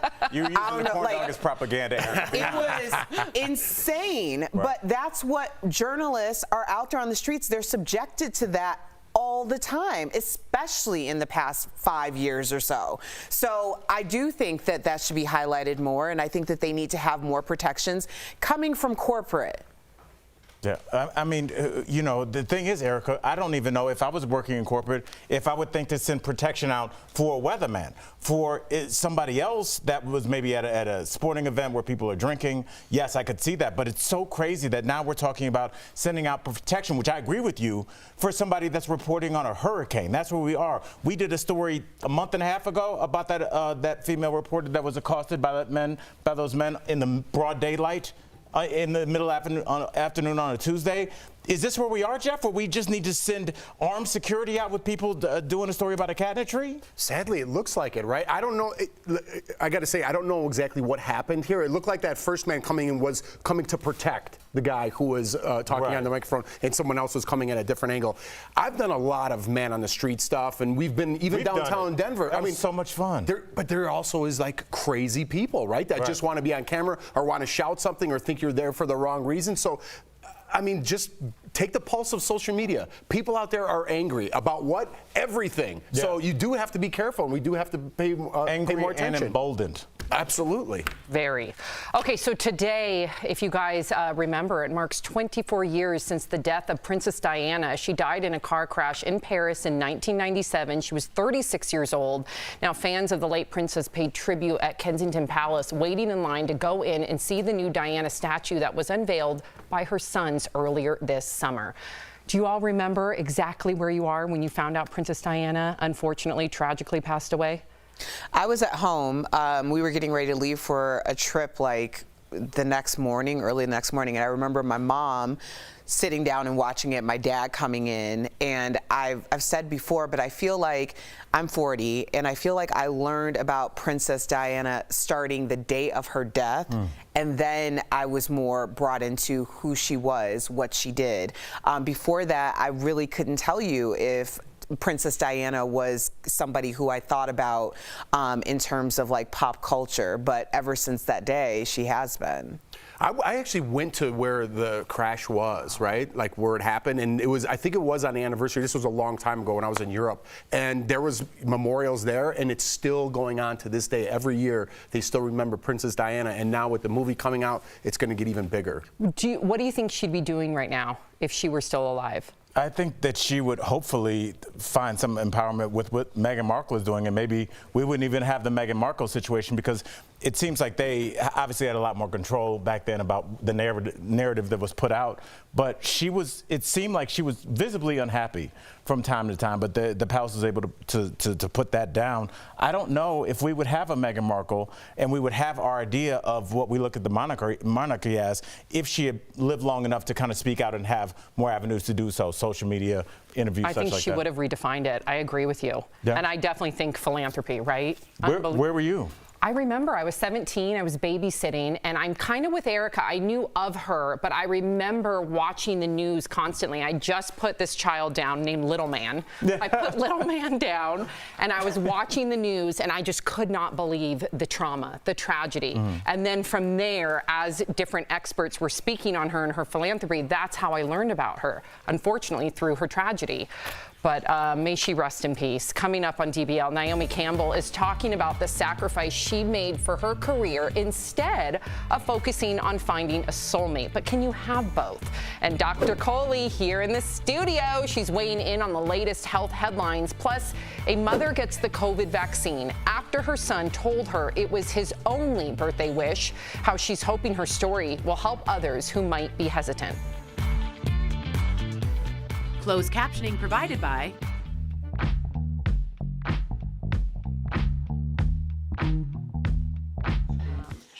Guys, we're just talking about, do you remember where you were? I remember exactly where I was when I found out that Tupac died. Exactly. I was shooting hoops in the gym with my buddies. Is there anybody else or any incident that you remember where you were? Like the OJ chase? Where were you for that? Oh, yeah. I don't remember where I was. That was 94. Yeah. I remember that. I remember exactly where I was when the Twin Towers happened. Like, me exactly. too. Yeah. Where were you? I was at home. So my dad was in New York. And I happened to be at home, and I was like downstairs doing something. My mom's like, "Oh my God, did you turn on the TV?" And I remember that, like, I was like, "What is going on?" And I remember the first thing thinking, my dad's in New York. Like, that was a really freaking moment. So it shocked me. But he was uptown, and that happened downtown, or vice versa. I forgot like how that happened. But yeah, it gives me the chills to this day because I thought he was in. You didn't know what to think when that was going to happen. Yeah. Where were you? I was in my room. I lived in a house with 9 girls. I was on campus, and my roommate came in to tell me, and I couldn't even comprehend what she was saying. And it was early. It was it was super early in the morning. Like, I was still sleeping. She woke me up. And then she's like, turn on the TV. So I turned on the TV. She sat down because she was dating a guy who worked in that building in the first tower. And so she's like, I can't get a hold of him. I can't get a hold. And I was like, what is happening?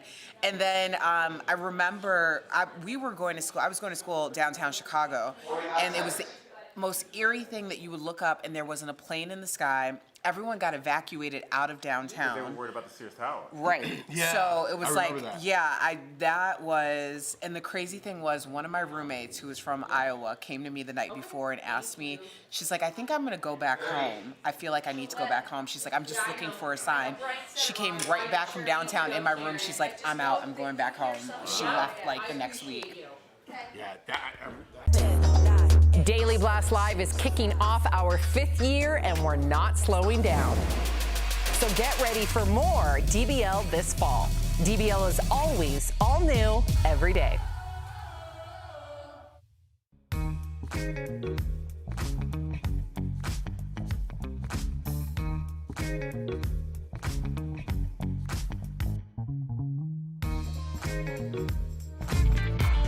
Welcome back to DBL. There are a lot of people out there who are still afraid to get the COVID vaccine. And our next guest was one of those people. That is until her 15-year-old son pleaded with her to go and get it. Please welcome Shaletta Brundage, yes, who joins us from Cottage Grove, Minnesota. What a story. Now, Shaletta, first and foremost, welcome to DBL. It's an honor to have you here. We love your transparency. Help us understand, why were you afraid to go and get the vaccine? You know, there are so many racial disparities in healthcare. I have been treated poorly when I went to get services, whether it was in the emergency room or I was having one of my children. I just didn't feel like doctors cared enough about me, my symptoms, and what I was going through. They didn't treat me like they treat my white female counterparts, and I'm not alone. So many African-American women share this same story and experience. And so the medical community left me with a bad taste in my mouth. So when they came out with this vaccine, coming to our communities and doing the town halls, I was like, where were you when I almost died having my child? That's the time for town halls. Now is not the time to gain our trust. For me, it was too little too late. Shaletta, I mean, so many people in the community can really understand and empathize with what you're saying. Now, your son, Andrew, who just turned 15 years old, is actually the person who convinced you to go and get it. So what did he say that changed your mind? He came to me. I had a hot $200 in my pocket. I was ready to give it to him for an Xbox or some LeBron James tennis shoes. And he said, Mom, keep the money. Keep it. I don't want it. I just want you to go and get vaccinated. But that wasn't enough. I was like, boy, this is not a democracy. This is a dictatorship. I'm your mama. You're my child. But, you know, guys, he pushed back, which he doesn't do. And he pushed back with facts and figures and how African-American women are twice as likely to die if they get COVID-19. And those facts meant something. But what really touched my heart was when he said, Mom, what's going to happen to me and my 3 siblings if you get sick from COVID and die? And that's what did it for me. That's what did it. Shaletta, that sounds like an aha moment to me, and it's far and few between when people have those moments. What was the one moment? I know this coming from your son changes your mind. Was there any medical facts, maybe one in particular, that really got you with that awakening moment? You know, when we start talking about people who look like me dying, you know, twice as much as anybody else, that really touched my heart. That frightened me more than than the shot, because I really was fearful. I really was afraid, not just the needles, but what's in the shot. And you know, we all talk about we don't have enough information, but you know, folks are dying by the hundreds of thousands. And I did not want to be in that number, but it was really emotional for me. You know, when my son said that, you know, he didn't want his special needs siblings to not have me around to take care of them, that meant more to me than anything. And then he starts talking about my husband possibly getting a new wife, and she may be younger or prettier than me, and that she would have to come in and raise the kids. And I was like, oh no, get it right here, baby. Right here, I'll do myself. Give it to me. My husband does not get to be happy with the new wife. He gets me, okay? I love it. And good job raising your son, because you clearly gave him the tools to stand up for what he believes is right. And clearly he did. So bravo, Mom. Now, we do have a doctor that has been a regular on our show for the past year. She's an expert, and she's in the studio, and I see her, she wants to ask you a question. She's been listening to everything that you're saying. So Dr. Coley, we have Dr. Coley, yes we do. What would you say to others who are now afraid to get the vaccine? So, Shaletta, I want to start just by thanking you for sharing your story, because honestly, it's inspired me. And as a woman of color, despite being a physician, I feel like I have faced a lot of the same barriers with the medical system. So thank you. But as a physician, I'm really inspired by the fact that if I keep knocking at that door, people will open. So please help me understand, what would you say to others after you've lived through this experience who might be hesitant to get the vaccine? I would say do it afraid. I would say do it afraid. Do it for your kids and your community. I thought if I stayed in the house, if I stayed double masked up and kept my gloves on, right, that would be enough. But COVID is not going away anytime soon, and I have to do my part to keep our numbers down and keep our community safe. And it is so important that I do my part. Everybody has a role to play. It's not somebody else's responsibility. And we have to do this afraid, no matter how we feel, because we have to be here for our kids and our community. The thought of that needle and that vaccine didn't frighten me as much as leaving my 4 children here by themselves if I died. I'll take the shot any day of the week. But we have to really address those concerns and those fears. They're valid and they're real. I'm still afraid. I'm still afraid. I have another shot to get. As you know, I got the Pfizer, so I have a second dose, and I'm still afraid, but I'm going to step out on faith and have the courage to change course. Wow. Do it afraid. I love that. I might steal that from my patients. Wow. Dr. Coley, thank you so much. And Shaletta, we really appreciate you. Amazing. Thank you for your transparency, your advocacy. To our viewers, if you want to hear more from Shaletta, she does have a podcast that you can check out at ShalettaMakesMeLaugh.com. We got a little sneak peek of how comedic she is. We appreciate you. Thank you so much. Thanks, Shaletta. Thank you for what you do. I love the show. You guys are amazing. Thank you. Goodness. Stunning in that blue. We'll be right back. Somebody had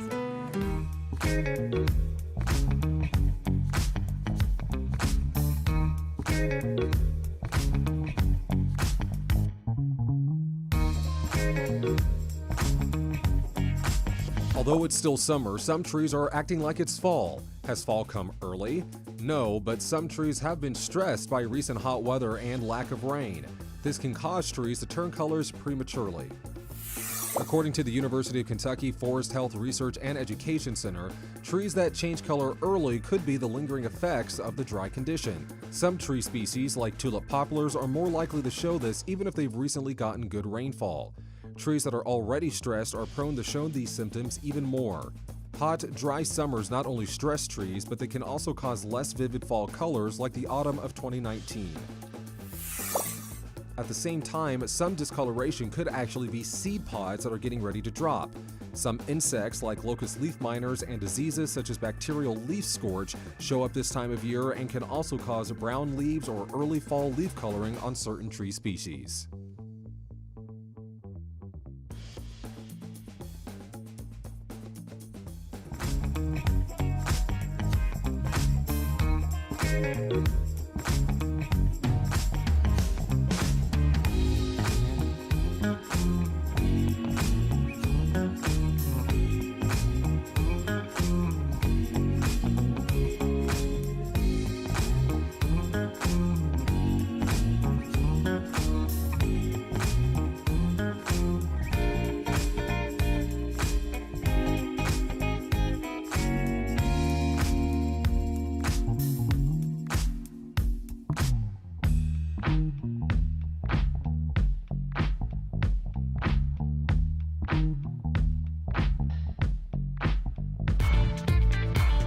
Welcome back to DBL. Because of the Delta variant, people who are unvaccinated are 2 times more likely to end up in the hospital if they get COVID. So, Dr. Coley, we just spoke with a mom who finally got vaccinated because her son wanted that more than anything else. You just spoke to her as well. Although more people are getting vaccinated, the CDC says that hospitals are seeing more vaccinated people with COVID, especially those who are 75 and older. So why are more vaccinated seniors ending up with COVID? And is it because their vaccinations are wearing off? Yeah, so there's 2 reasons for this. Part of this, yes, their vaccine efficacy can go down over time depending on which vaccine they got. As we know, there are different protections. But the bigger piece of this, you guys, is the amount of infection in the community. And that's what makes me angry. As a vaccinated person, my risk depends on somebody else's decision to not get that vaccine. And if this infection had gone away in our community, we wouldn't have to worry about vaccinated people ending up in the hospital. So that's the big reason. So, Dr. Coley, we also want to talk to you about some other medical news. Maybe I'll just read off the card so I'm not looking at you when I ask this question. Researchers discovered a potential breakthrough for cancer, and they found a way to slow down the growth of cancerous tumors. Break this down for us. Could this ultimately be a cure for cancer? Yes, but let's not put the cart before the horse here. So this is how all drug development happens, you guys. We look through the gene, we see what it is in the mechanism of the way the cells are growing that we can interrupt to block the cancerous growth. Then we test it in animals, which is where this is at this point. It's in mice. It's shown efficacy against breast, pancreatic, lung cancer, all the really bad kind of cancers. But then we have to bring it to humans, phase 1, phase 2, phase 3. So we're still a bit away from a cure, but it's really inspiring to me to follow the science, because I feel like cancer is one of those opponents we haven't been able to conquer yet, but if we keep chipping away at it, one day we will. Wow. All right, well, let's talk about something that people look forward to, which is retirement. Everybody wants to retire, but then, and I've heard this from people in my family, they want to retire, but they're worried that once they retire, their brain won't be as sharp, and so they're putting it off. So what are some ways that folks can stay sharp even like post-retirement? Yeah, so a lot of my friends are trying to retire by 45. Ooh. That's the new it thing to do. Invest in Bitcoin early? Like, Yeah, wow. And then start your life after. Doctor friends. Oh, right. School. Stay in school. You know, I think all those years of school made them feel like they missed out on life, so they want to just hurry up and finish their career and start retiring. But to answer your question, Al, when you retire, a lot of things change. Number one, social interactions. You're not leaving the house as much. And a big part of how our brain works is this, talking to each other. And our brain is very much a use it or lose it organ. Wow. So if you're not engaging your brain actively, and I am the first person who veggies out on a Friday night in front of the TV, but that is not how we engage our brain. We engage our brain by doing puzzles, by reading, by interacting 2 ways. You're going to start to see the brain function go down because those neurons are not firing as much together. Of course, exercise, getting plenty of sleep, not drinking as much. No. I would have looked at Tori if she was here. Yeah! Let me check Jeff's mug real quick. And I heard college football is also good for the brain too, right? Playing college football? No, just watching it because the season's about to start. Only if you're running around with the football yourself because of that exercise. It improves the What about the circulation. passive viewers? No. Like us. Oh my gosh, I love you, Dr. Coley. What about us? We're sitting right here. Of course I love But she you, made a good job. But she's here a lot. You could have said us too. I was going to. Well, now it doesn't mean as much. I think she might love you a little less than me. Dr. Coley's one of us for sure. Definitely. Oh, she fits right in. Thank you, Dr. Coley. Thanks, and Doc. to our viewers, if you have a medical question that you want answered by Dr. Coley, write us on social media. You can also email info@dailyblastlive.com. We'll be right back. Promotional consideration is brought to you by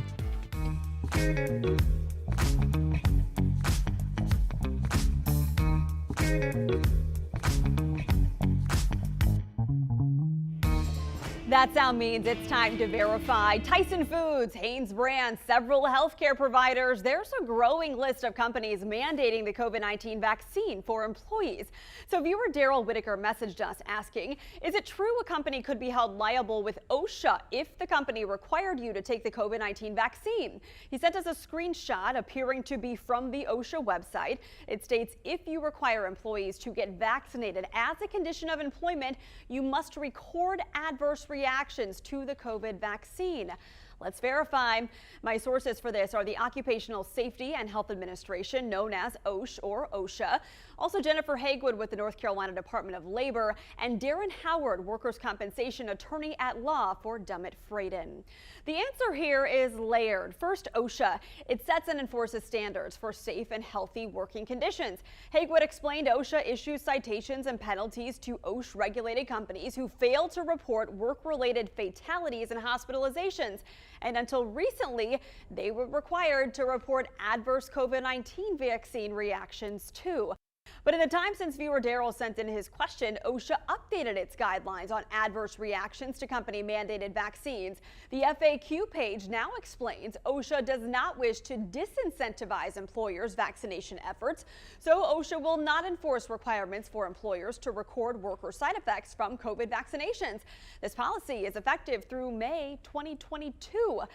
So what does this mean for you, the employee? Well, OSHA regulates the company, not the employee, so you could try to file a state workers' compensation claim if you miss work for a bad reaction to a mandated COVID vaccine, but you might not win the case.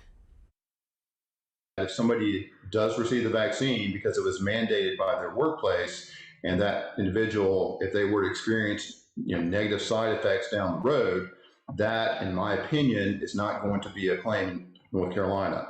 That would be an individual claim or perhaps even a class action claim against the pharmaceutical company that developed the drug itself, or the vaccine, I should say.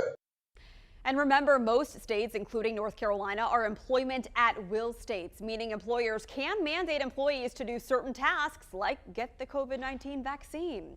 In conclusion, we verified the claim OSHA is requiring companies to report mandated vaccine side effects is false. They don't have to do that through next spring because OSHA's priority is to encourage vaccinations. And while you, the employee, can pursue other avenues of liability like workers' compensation, decide if it's worth the time and cost for potentially little to no payout. Attorney Howard noted you're far more likely to hold an employer accountable if you can prove you contracted COVID-19 in the workplace. That's why you could see more companies mandate or at least incentivize the vaccine. With your Verify, I'm Megan Malaris.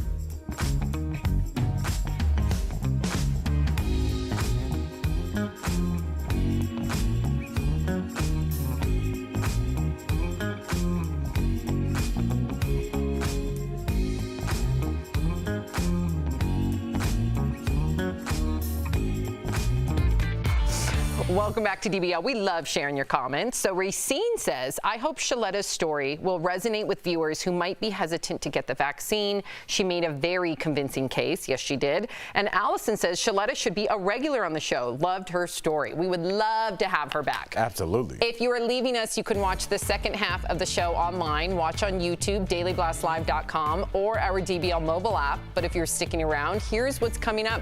Mike Richards is now out as the executive producer of Jeopardy! What a rep for the show is saying today about the fallout. Plus, Naomi Campbell's confession, why she says her career was more important than finding a soulmate.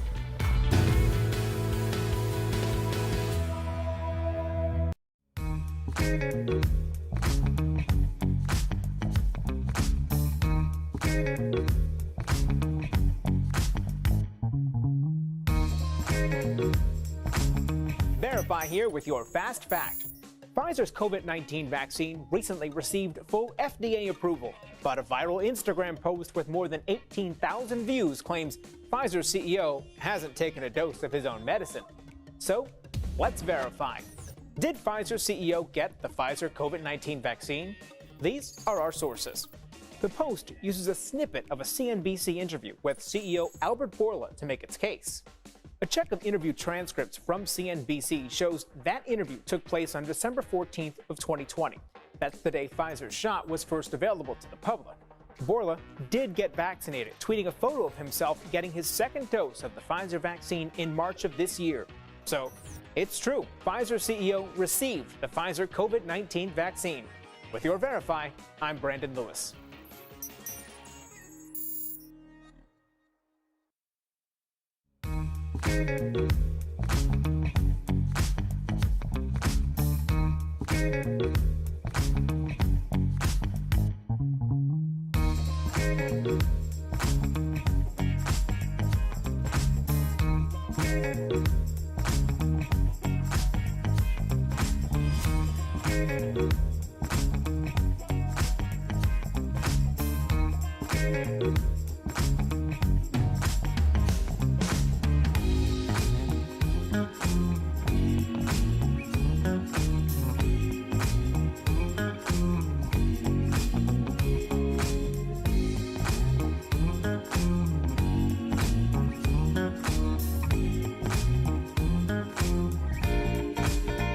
This is Daily Blast Live. We're talking about what you're talking about. Real, honest, entertaining, live. DBL starts right now. 3, 2. Welcome to DBL. I'm Sam here with my friends Al, Jeff, and Erica. Let's get started. So Mike Richards, you guys, has lost another job. So he's been fired as Jeopardy's executive producer. Last week, Mike stepped down as the new host of Jeopardy. Now, after a series of scandals involving him came to light, now he also, as the show's executive producer, has lost that. A rep for the show said they had hoped that when Mike stepped down as host, it would have minimized the disruption and internal difficulties behind the scenes, but clearly that has not happened. Another little tidbit of information. Apparently, according to a number of different sources in the New York Times, on August 19th, crew members confronted Mike about his past behavior and said it had impacted the show's reputation. They were not happy with him, and then he stepped down, or he was let go the next day. Listen, I just want to clarify, say what you're going to say. Are we just talking about his comments from the podcast, or were there other things that I missed? I assumed that's what the nexus of it was, right. But I don't know. There might be other things ongoing. I'm not sure if it's just from the comments on the podcast. This is ridiculous, but I do have more to say. Remember the legal accusations of but he was never convicted behavior, but there were settlements, and apparently, according to the crew, Erica, they said his past behavior was not healthy for the culture within their set, in so many words. What are you thinking? I think that that's more substantial and holds more weight, that you have people on set that feel that way and have come together to say that. I think that's really the reason why he's not there. When you're in a position like that, you are kind of the nucleus of the culture. When people's lives and livelihoods and careers depend on you and your thoughts and feelings and how you move about the cabin, that holds a great responsibility. Now, I agree, like the podcast comments, do they hold as much weight as some of the other allegations that people have been canceled for? I don't believe that they do, but ultimately, it's about the culture on a set, and Jeopardy was like one of the least problematic programs in the history of television. So the idea that one person would be the genesis of all of these issues may mean that it was just time for him to go. It's just funny to me how it was okay when they were winning Emmys, and he won an Emmy as executive producer, but now he can't be host or executive producer, which brings up my next point. I always make fun of people who talk about double jeopardy because they think they know the law, but they really saw the movie. Right. I'm going to be one of those people right now. How many times do you want to be convicted of the same crime? If it was for the podcast comments, he was fired as host. So now his new job, or his old job, he went back to as executive producer. Now he's fired twice for the same job. What's next? Can he have he is truly being canceled. We want to sweeten it up with accountability culture. This is cancel, and they're running him out. No one's going to hire this guy as executive producer of their show, and you're being canceled. And for comments you made on a podcast, every single person in this studio could be canceled right now for things that they said 20 years ago. But I agree with you with the comments on the podcast, because the way we joke around with one another off camera, totally agree. And podcasts are supposed to be unfiltered. But let's remember, there are a number of sexual harassment allegations, accusations that did get taken care of, so to speak. So we don't know the details to that. Perhaps that's part of it. Perhaps the crew. I mean, he'd only been there a year. He was the EP of Jeopardy and Wheel of Fortune. He lost both those gigs. Do we know if it's because of cancel culture or because he seriously is a jerk? We don't know. But yeah, this is where we are. We don't know. So I feel kind of hesitant to really comment on this, but it does seem like, we're so quick to go after somebody that we think we can get, but Harvey Weinstein was in power for years. Imagine if we acted on real predators. I'm not saying that what he did isn't abhorrent, but there have been some people in power for a long time that we all know, and there have been rumors for a long time that because they are so powerful, people back down. And so if what's good for the goose is good for the gander, and if this is what we're going to do, like I always say, pretty soon it's going to be somebody that you do care about. And I'm not saying that he shouldn't have been fired, but I'm just saying every decision we make as a people, as a culture, sets a precedent. So this is the precedent now. So if you've said anything in the past, can you defend Kevin Hart at this point? I certainly did from those tweets 11 years ago. I'm sorry, I got to disagree with you. If you said something on a podcast, I guarantee myself, Erica, let's say you said something on a podcast that came back to haunt you. Myself, Erica, and Jeff, and I would probably beg to say all of our producers and everybody here would stand up for you and stand up for what a stand-up guy you are. How come no one's standing up for Mike Richards? That was the question I was asking earlier. Okay. All right, Erica.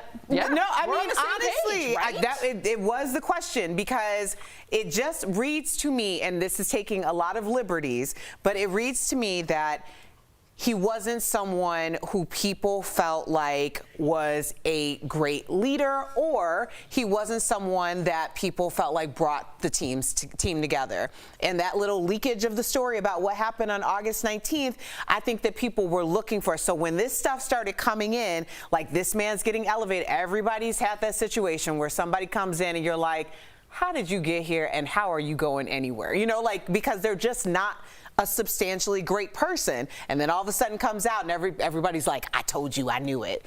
That's what it sounds like to me. Interesting. Chime in, DBL Nation. We always love to hear from you as well.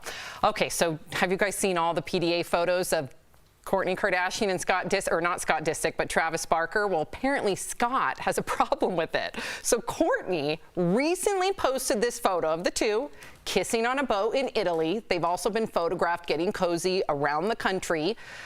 But Scott apparently thinks it's a bit too much and reached out to Kourtney's other ex, Eunice Benjima, on Instagram to get his thoughts. So Eunice ended up sharing that alleged DM, putting Scott on blast.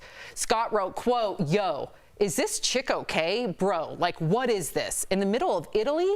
Eunice then replied, quote, doesn't matter to me as long as she's happy. P.S. I ain't your bro. Woo! It appears Travis has responded to all the drama. He shared this Goodfellas meme of Ray Liotta's character laughing hysterically. Jeff, you're laughing. I'm laughing at Ray Liotta. I could care less about the other stuff. That was a good, little comeback for Kourtney Kardashian and Travis Barker. I think they're in love, good for them. They're putting on a little bit of a show. It's a little bit too much. I get it. You know what I mean? But that's their job to put on a show. Yeah, but I mean, come on, enough with holding hands when you cross the street. No, they're not holding hands. I know. Full-on that's what I'm saying. out. Like, get real, okay? No one's doing that. I haven't followed the Kardashian journey very intently, but this seems a little out of character for Kourtney or Travis? For Kourtney, we're all up to date on this Isn't she the one that's like a little bit more under the radar? I think Travis, to your point, when Kourtney was with Scott, we didn't see this side of her, right? So this could be very sobering for Scott as well, and I use that word respectfully. This could be, because I know that he's battling with sobriety, but this could be almost like a knife in the back, knowing that she never was like that with him, and then, I wouldn't want to see my ex making out with people left and right. That's not a knife in the back, that's a knife somewhere else, because nobody wants to see somebody get hotter than they ever got with them, so I'm telling you now. I can only imagine how jealous Scott must feel. I'm not hating on Kourtney. I think Kourtney's living her best life. Go Kourtney. However, I think Scott is not happy about seeing these photos. In a relationship as well with a young woman. With a very young woman. Yes, with a very young woman. And I'm just wondering how she would feel, or how you or our audience would feel, if your partner is so fascinated with their ex that they're texting their ex's ex about what's going on with their ex. It's like a misery loves company. It's just like, shouldn't you be focused on me? What are you doing DMing this guy that you clearly have no relationship? I'm not your bro. They do share kids. How would you feel? if your kids saw those photos of your ex. That's not my, I can't control that. That's not my business. And I know anybody that does have an ex knows that if you want to make sure you throw some gasoline on what is a little fire, is then you start telling them how to behave with their current partner. That's not going to work, player. So I'm just I'm just telling you right now, like I hope he knew that was going to end badly, and it certainly did with the Ray Liotta meme. The Ray Liotta meme. That was, I love it. That was great. That Case was closed. Good. Okay, so Naomi Campbell says she sacrificed love for her career. Speaking to The Cut, Naomi said that she sacrificed finding her soulmate, or quote, someone who really understands you, for her career as a jet-setting supermodel. Naomi has been linked to stars like Leonardo DiCaprio, Usher, Robert De Niro, but has never married. She did become a mom to a baby girl in May. Erica, what do you think about her sacrificing love in order to chase her dreams? I think we all sacrifice something. So I just think it's a little jarring to people to hear, especially Naomi just turned, what, 50? So I think it's jarring for people to hear a woman say that she's kind of a pioneer in that regard. Not very many women chose that particular sacrifice, mainly for socioeconomic reasons. I think it's very interesting that we're having this conversation because sacrifice looks very different to different people. For me, I knew I had to pursue my career. If I didn't pursue my career, then I would be not a great partner to whoever I was supposed to be with. I would not be a great mother ever because I haven't done something that has always been on my heart and soul to do, and I need to see that through. So there were no, I could never trade one thing or the other when people are like, oh, you're supposed to get married and settle down and have children. And I'm like, but I'm incomplete as of now. So I think that's a very important conversation for people to have with themselves.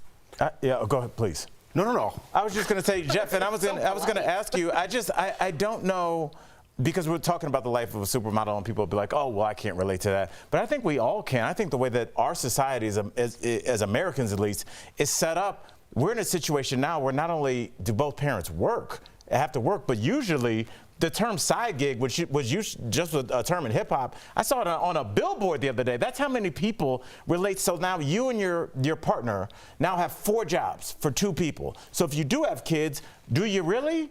Because you don't see them.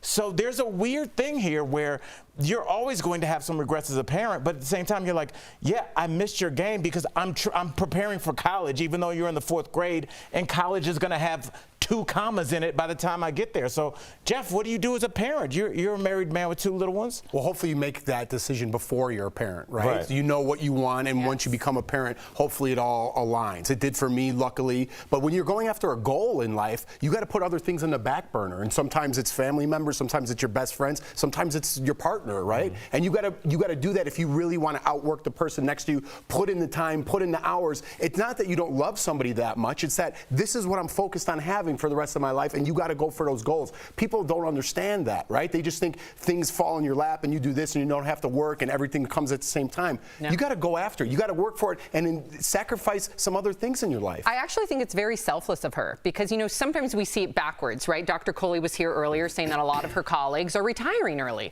because they put in the time early on when maybe I was goofing off in my 20s, yada, yada, yada. Maybe?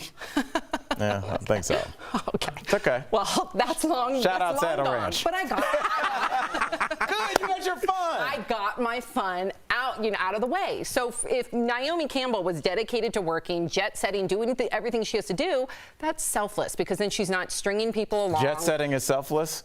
Well, jet setting comes along with territory. We appreciate her service. With a supermodel, you go ate from that caviar Paris, for us. No, you go from Paris to London. Like, it's exhausting. I can't know. imagine. Tell me about it. Sleeper beds, it's the worst. Don't you dare. Sam, I got your back. Don't dismiss her I'm down hustle. for that, but I'm just saying jet setting. Supermodels have to go from city to city to city. Do you have any Kleenex under there? What? At the Crimea River. They have a great life. Yes, that's a sacrifice. Sorry, you flew private for 100 years. It's okay. Coming up on DBL. Our interview with a woman stuck in Tonga since the beginning of the pandemic. Is she getting any closer to coming home? Closed captioning provided by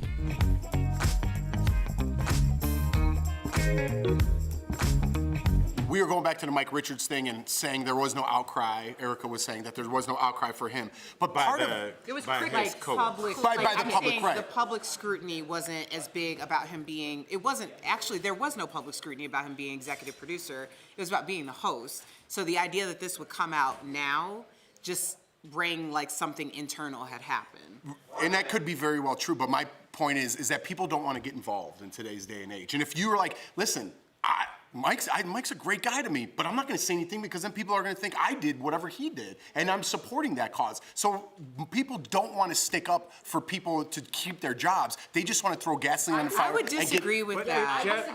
Let's talk about it more because I totally disagree with you. If something happened and you were about to get fired, I don't think there's one person that wouldn't stick up. Not one single person in this room wouldn't stick up for you. The majority, but I'm saying like the social outcry. You know what I think happened? No, I'm talking about internal. I think a lot of people feared speaking out in regard to Mike Richard. Then when he lost the host gig and there was all this public scrutiny, it's almost like there was a crack and people were ready to kick that door down and not have him come back. And how are you going to stick up for somebody like that? But you don't want to. If you. But what if that's exactly what I'm saying? But you don't. We don't know that for sure. But see, if it's the difference between like what I feel like external. We'll do it later. Yeah. Daily Blast Live is kicking off our 5th year, and we're not slowing down. So get ready for more DBL this fall. DBL is always all new every day.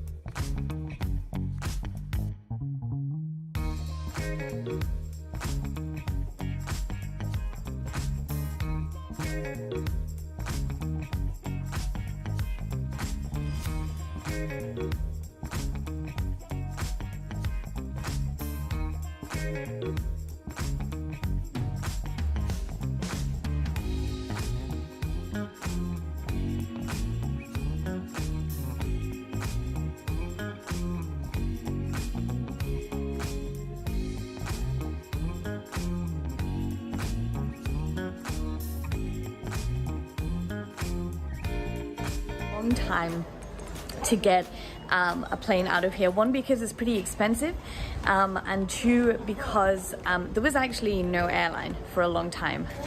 When I first arrived, and after the pandemic first started to hit, the national airline, it just went bust. Welcome back to DBL. Imagine going on a weekend trip only to get stuck there for over a year. That happened to Zoe Stevens, who you just saw. Zoe has been stuck in Tonga, a paradise island in the South Pacific. But is it really paradise when it's been 18 months away from home? Earlier, we spoke with Zoe to see what the past year and a half has really been like. That's today's DBL Spotlight.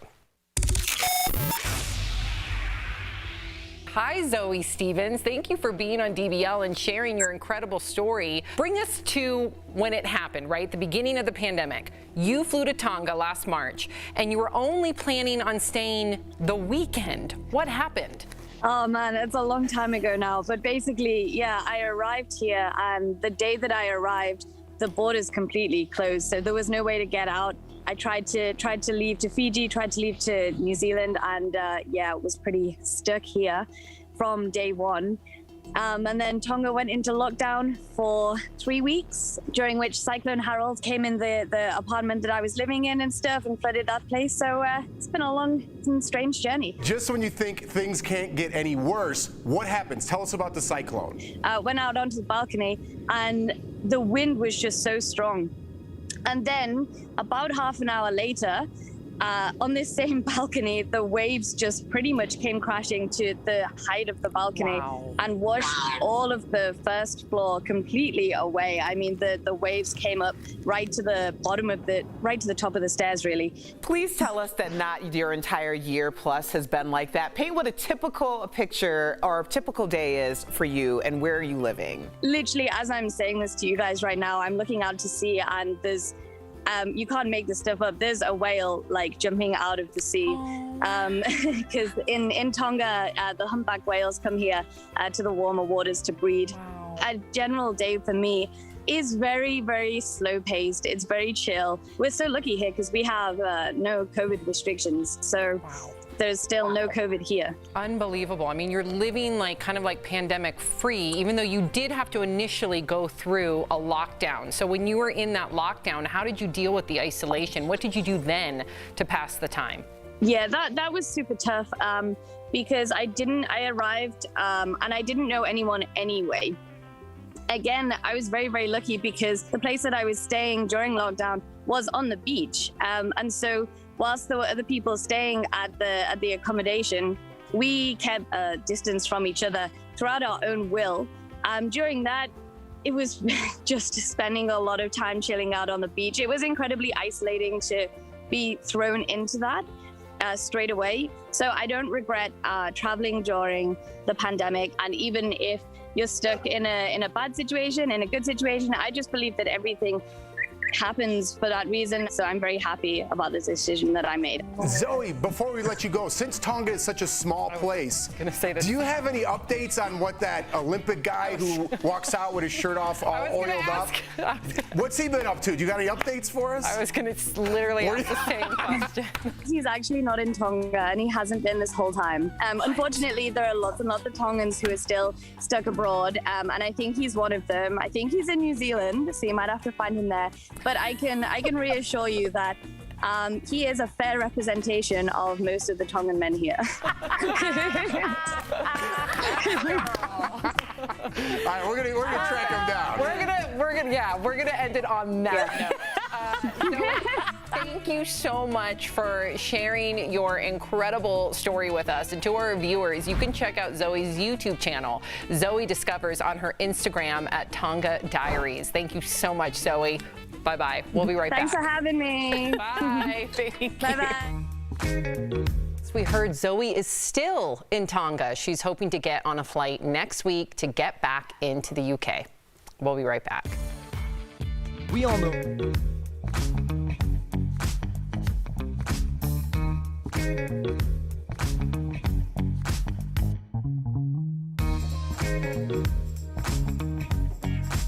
Although it's still summer, some trees are acting like it's fall. Has fall come early? No, but some trees have been stressed by recent hot weather and lack of rain. This can cause trees to turn colors prematurely.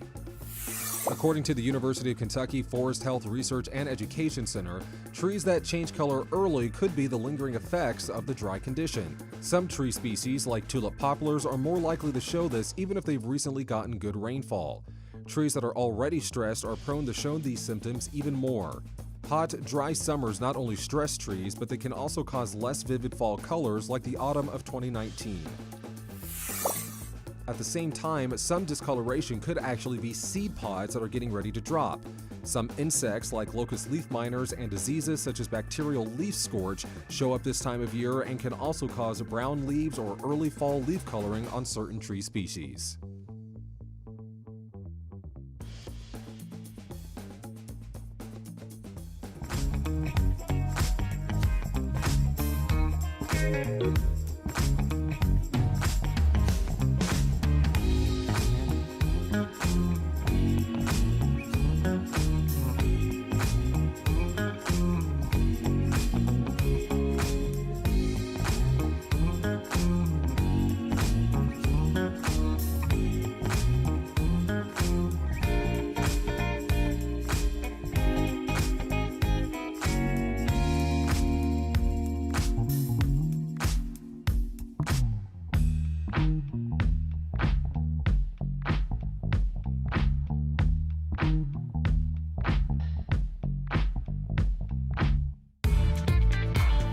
Welcome back to DBL. Losing weight can feel impossible at times, but we have some tips to make it easier. We're chatting about them today on DBL's Focus on Fitness presented by QB. So it's important to know that working out harder won't get the weight off quicker. It turns out our bodies will simply adapt to any workout plan. And no matter how hard you work in the gym, you'll eventually stop shedding those pounds. So research shows that diet and nutrition has a much larger impact on weight loss than an intense intense workout does. So staying active is so important, and QB has made it easy regardless of physical ability or age.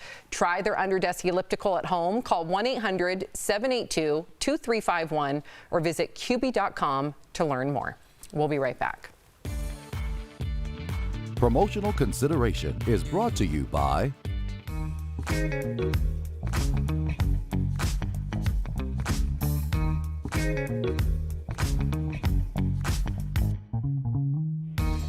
That sound means it's time to verify. Tyson Foods, Hanes Brand, several healthcare providers. There's a growing list of companies mandating the COVID-19 vaccine for employees. So viewer Daryl Whitaker messaged us asking, is it true a company could be held liable with OSHA if the company required you to take the COVID-19 vaccine? He sent us a screenshot appearing to be from the OSHA website. It states if you require employees to get vaccinated as a condition of employment, you must record adverse reactions to the COVID vaccine. Let's verify. My sources for this are the Occupational Safety and Health Administration, known as OSH or OSHA. Also Jennifer Hagwood with the North Carolina Department of Labor, and Darren Howard, workers' compensation attorney at law for Dummett Frayden. The answer here is layered. First, OSHA. It sets and enforces standards for safe and healthy working conditions. Hagwood explained OSHA issues citations and penalties to OSH-regulated companies who fail to report work-related fatalities and hospitalizations. And until recently, they were required to report adverse COVID-19 vaccine reactions too. But in the time since viewer Daryl sent in his question, OSHA updated its guidelines on adverse reactions to company-mandated vaccines. The FAQ page now explains OSHA does not wish to disincentivize employers' vaccination efforts, so OSHA will not enforce requirements for employers to record worker side effects from COVID vaccinations. This policy is effective through May 2022. So what does this mean for you, the employee? Well, OSHA regulates the company, not the employee, so you could try to file a state workers' compensation claim if you miss work for a bad reaction to a mandated COVID vaccine, but you might not win the case. If somebody does receive the vaccine because it was mandated by their workplace, and that individual, if they were to experience negative side effects down the road, that, in my opinion, is not going to be a claim in North Carolina. That would be an individual claim or perhaps even a class action claim against the pharmaceutical company that developed the drug itself, or the vaccine, I should say. And remember, most states, including North Carolina, are employment at will states, meaning employers can mandate employees to do certain tasks like get the COVID-19 vaccine. In conclusion, we verified the claim OSHA is requiring companies to report mandated vaccine side effects is false. They don't have to do that through next spring because OSHA's priority is to encourage vaccinations. And while you, the employee, can pursue other avenues of liability like workers' compensation, decide if it's worth the time and cost for potentially little to no payout. Attorney Howard noted you're far more likely to hold an employer accountable if you can prove you contracted COVID-19 in the workplace. That's why you could see more companies mandate or at least incentivize the vaccine. With your Verify, I'm Megan Malaris.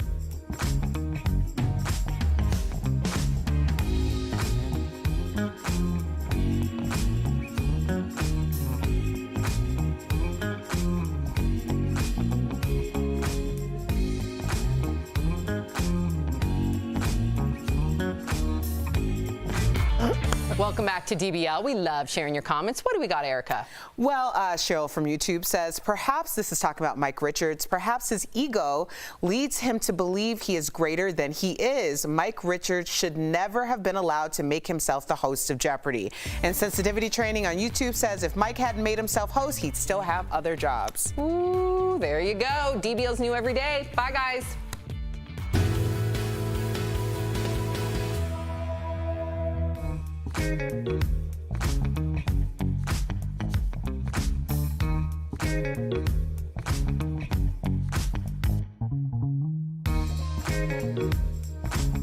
Verify here with your Fast Fact. Pfizer's COVID-19 vaccine recently received full FDA approval, but a viral Instagram post with more than 18,000 views claims Pfizer's CEO hasn't taken a dose of his own medicine. So, let's verify. Did Pfizer's CEO get the Pfizer COVID-19 vaccine? These are our sources. The Post uses a snippet of a CNBC interview with CEO Albert Bourla to make its case. A check of interview transcripts from CNBC shows that interview took place on December 14th of 2020. That's the day Pfizer's shot was first available to the public. Bourla did get vaccinated, tweeting a photo of himself getting his second dose of the Pfizer vaccine in March of this year. So, it's true, Pfizer CEO received the Pfizer COVID-19 vaccine. With your Verify, I'm Brandon Lewis.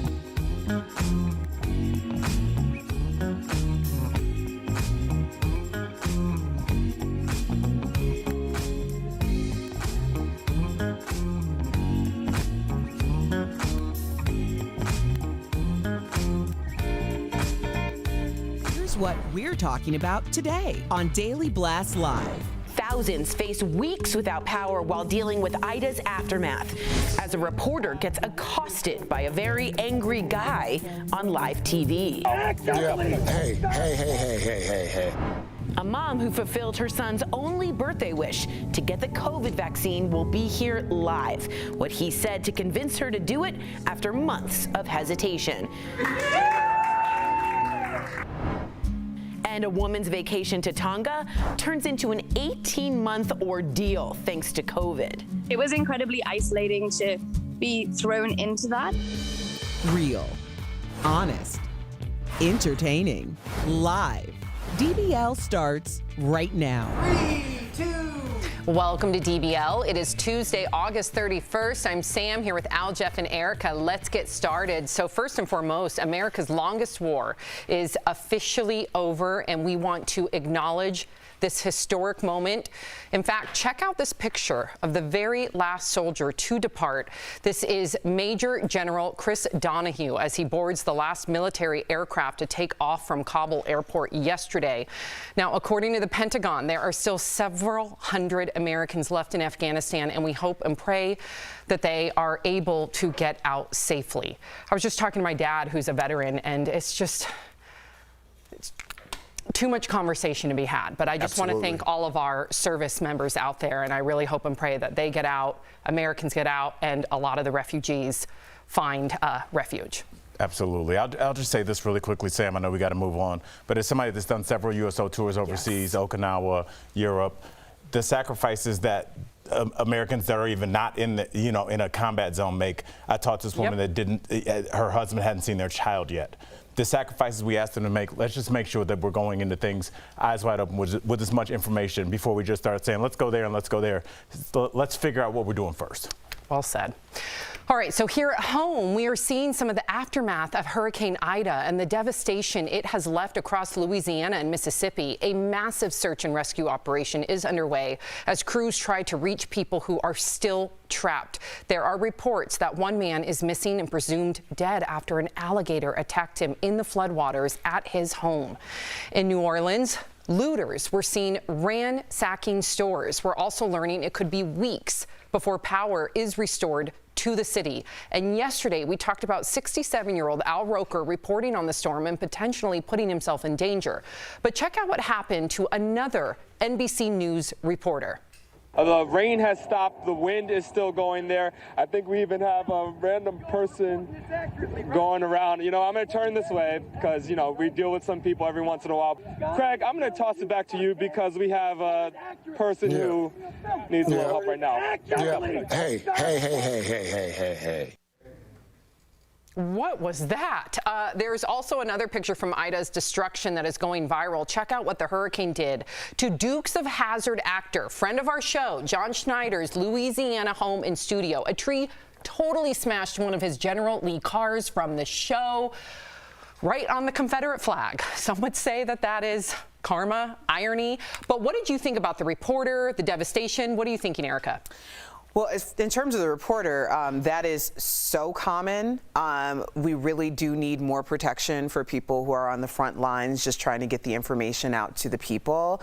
It is madness out there. I was telling a story about 4 years ago. I was at the Minnesota State Fair, and I was approached, and our producer, Joel, at the time had to get in between me and this guy who was saying all of these things to me about fake news, and I'm standing there literally with the corn dog like, yo, I'm just trying to talk about this corn dog. I don't know. You're using the corn dog as propaganda, Eric. It was insane, but that's what journalists are out there on the streets. They're subjected to that all the time, especially in the past 5 years or so. So I do think that that should be highlighted more, and I think that they need to have more protections coming from corporate. Yeah, I mean, you know, the thing is, Erica, I don't even know if I was working in corporate, if I would think to send protection out for a weatherman, for somebody else that was maybe at a sporting event where people are drinking. Yes, I could see that, but it's so crazy that now we're talking about sending out protection, which I agree with you, for somebody that's reporting on a hurricane. That's where we are. We did a story a month and a half ago about that female reporter that was accosted by those men in the broad daylight. In the middle afternoon on a Tuesday. Is this where we are, Jeff, where we just need to send armed security out with people doing a story about a cat in a tree? Sadly, it looks like it, right? I don't know. I got to say, I don't know exactly what happened here. It looked like that first man coming in was coming to protect the guy who was talking on the microphone, and someone else was coming at a different angle. I've done a lot of man on the street stuff, and we've been even downtown in Denver. That was so much fun. But there also is like crazy people, right? That just want to be on camera or want to shout something or think you're there for the wrong reason. So, I mean, just take the pulse of social media. People out there are angry about what? Everything. Yeah. So you do have to be careful, and we do have to pay more attention. And emboldened. Absolutely. Very. Okay, so today, if you guys remember, it marks 24 years since the death of Princess Diana. She died in a car crash in Paris in 1997. She was 36 years old. Now, fans of the late princess paid tribute at Kensington Palace, waiting in line to go in and see the new Diana statue that was unveiled by her sons earlier this summer. Do you all remember exactly where you are when you found out Princess Diana, unfortunately, tragically passed away? I was at home. We were getting ready to leave for a trip like the next morning, early next morning, and I remember my mom sitting down and watching it, my dad coming in, and I've said before, but I feel like I'm 40, and I feel like I learned about Princess Diana starting the day of her death, and then I was more brought into who she was, what she did. Before that, I really couldn't tell you if Princess Diana was somebody who I thought about in terms of like pop culture, but ever since that day, she has been. I actually went to where the crash was, right? Like where it happened, and it was, I think it was on the anniversary. This was a long time ago when I was in Europe, and there was memorials there, and it's still going on to this day. Every year, they still remember Princess Diana, and now with the movie coming out, it's going to get even bigger. What do you think she'd be doing right now if she were still alive? I think that she would hopefully find some empowerment with what Meghan Markle is doing, and maybe we wouldn't even have the Meghan Markle situation, because it seems like they obviously had a lot more control back then about the narrative that was put out. But it seemed like she was visibly unhappy from time to time, but the palace was able to put that down. I don't know if we would have a Meghan Markle and we would have our idea of what we look at the monarchy as if she had lived long enough to kind of speak out and have more avenues to do so, social media, interviews, I think she would have redefined it. I agree with you. Yeah. And I definitely think philanthropy, right? Where were you? I remember I was 17, I was babysitting, and I'm kind of with Erica. I knew of her, but I remember watching the news constantly. I just put this child down named Little Man. I put Little Man down, and I was watching the news, and I just could not believe the trauma, the tragedy. And then from there, as different experts were speaking on her and her philanthropy, that's how I learned about her, unfortunately, through her tragedy. But may she rest in peace. Coming up on DBL, Naomi Campbell is talking about the sacrifice she made for her career instead of focusing on finding a soulmate. But can you have both? And Dr. Coley here in the studio. She's weighing in on the latest health headlines. Plus, a mother gets the COVID vaccine after her son told her it was his only birthday wish. How she's hoping her story will help others who might be hesitant. Closed captioning provided by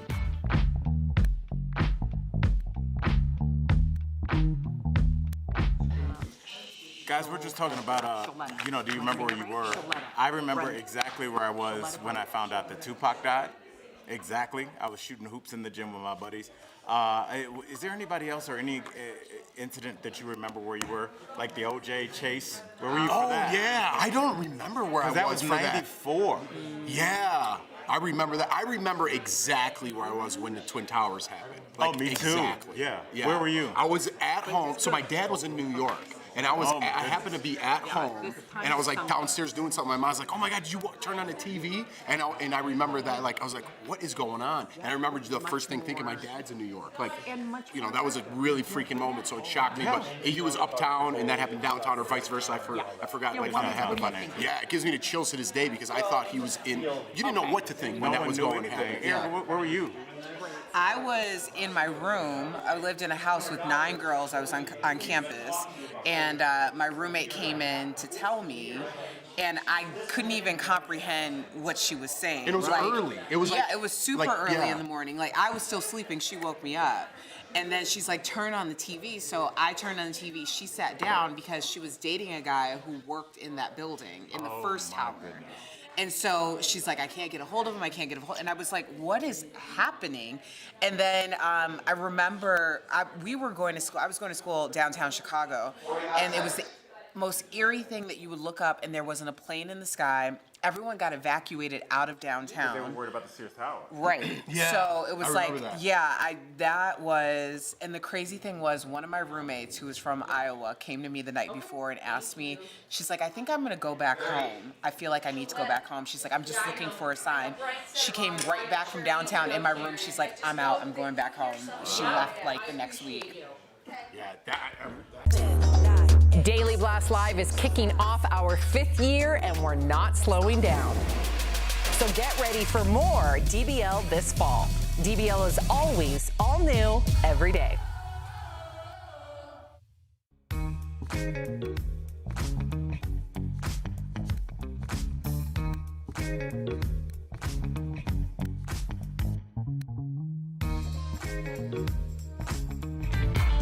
Welcome back to DBL. There are a lot of people out there who are still afraid to get the COVID vaccine. And our next guest was one of those people.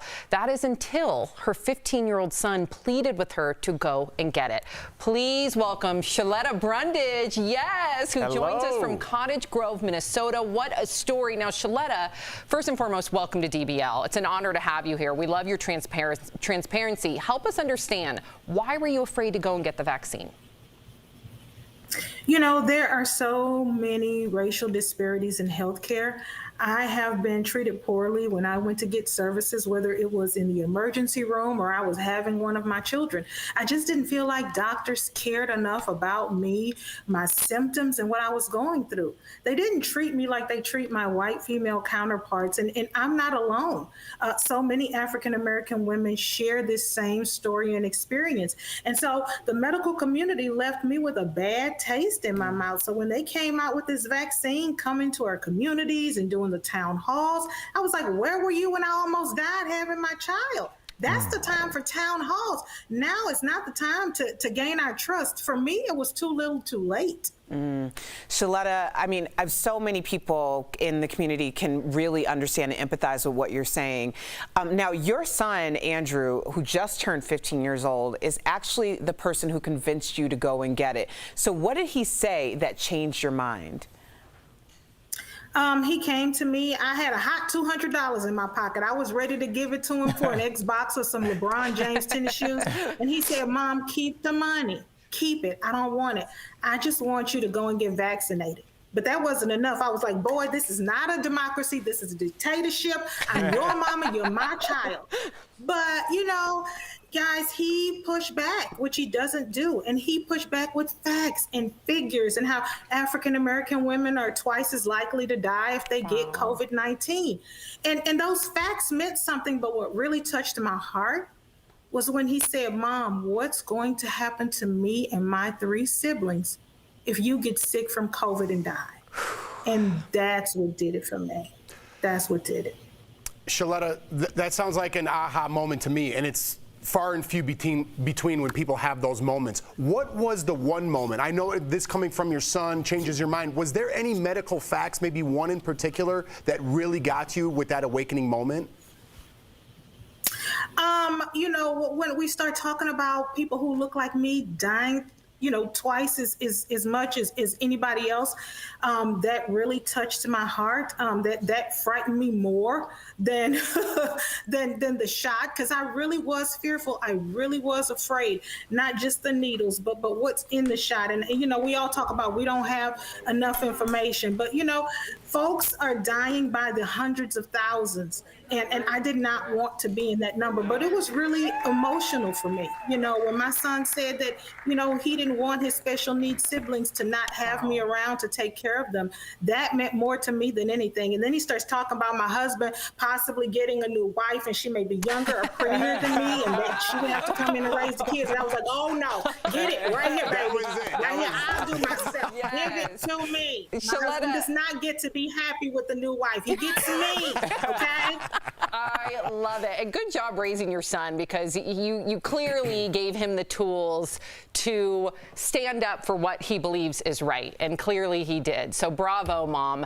Now, we do have a doctor that has been a regular on our show for the past year. She's an expert, and she's in the studio, and I see her, she wants to ask you a question. She's been listening to everything that you're saying.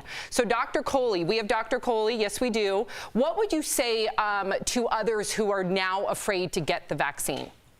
So, Shaletta, I want to start just by thanking you for sharing your story, because honestly, it's inspired me. And as a woman of color, despite being a physician, I feel like I have faced a lot of the same barriers with the medical system. So thank you.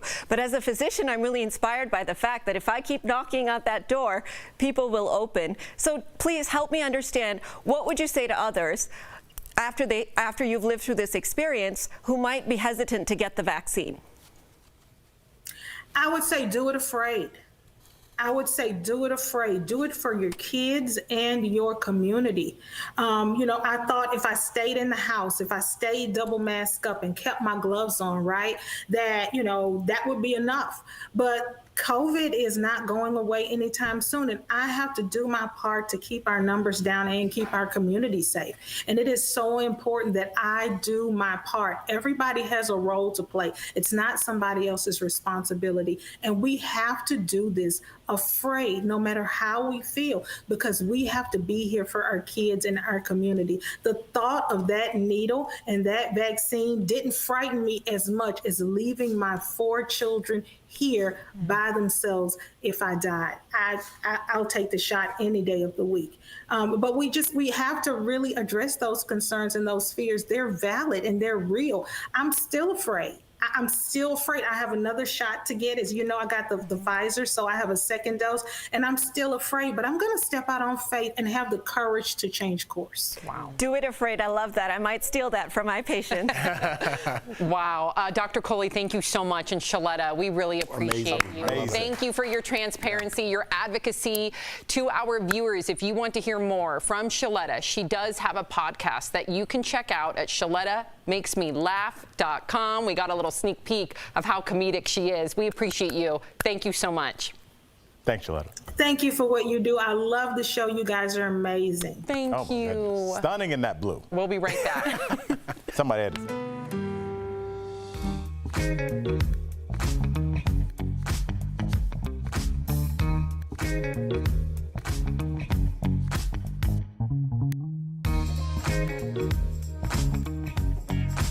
Although it's still summer, some trees are acting like it's fall. Has fall come early?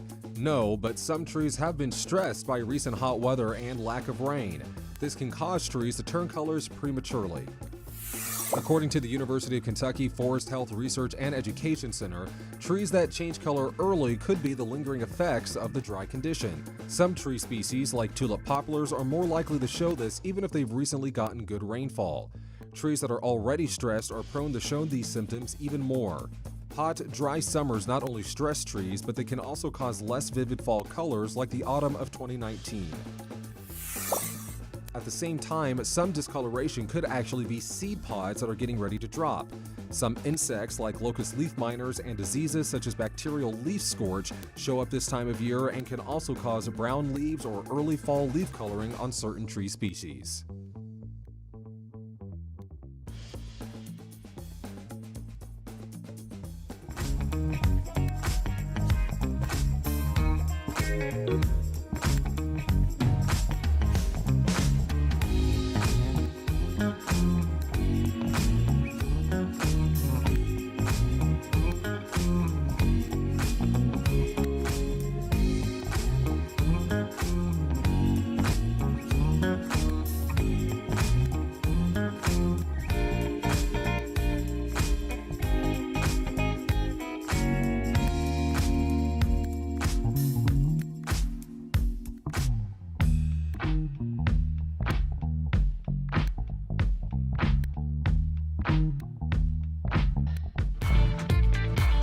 Welcome back to DBL. Because of the Delta variant, people who are unvaccinated are 2 times more likely to end up in the hospital if they get COVID. So, Dr. Coley, we just spoke with a mom who finally got vaccinated because her son wanted that more than anything else. You just spoke to her as well. Although more people are getting vaccinated, the CDC says that hospitals are seeing more vaccinated people with COVID, especially those who are 75 and older. So why are more vaccinated seniors ending up with COVID?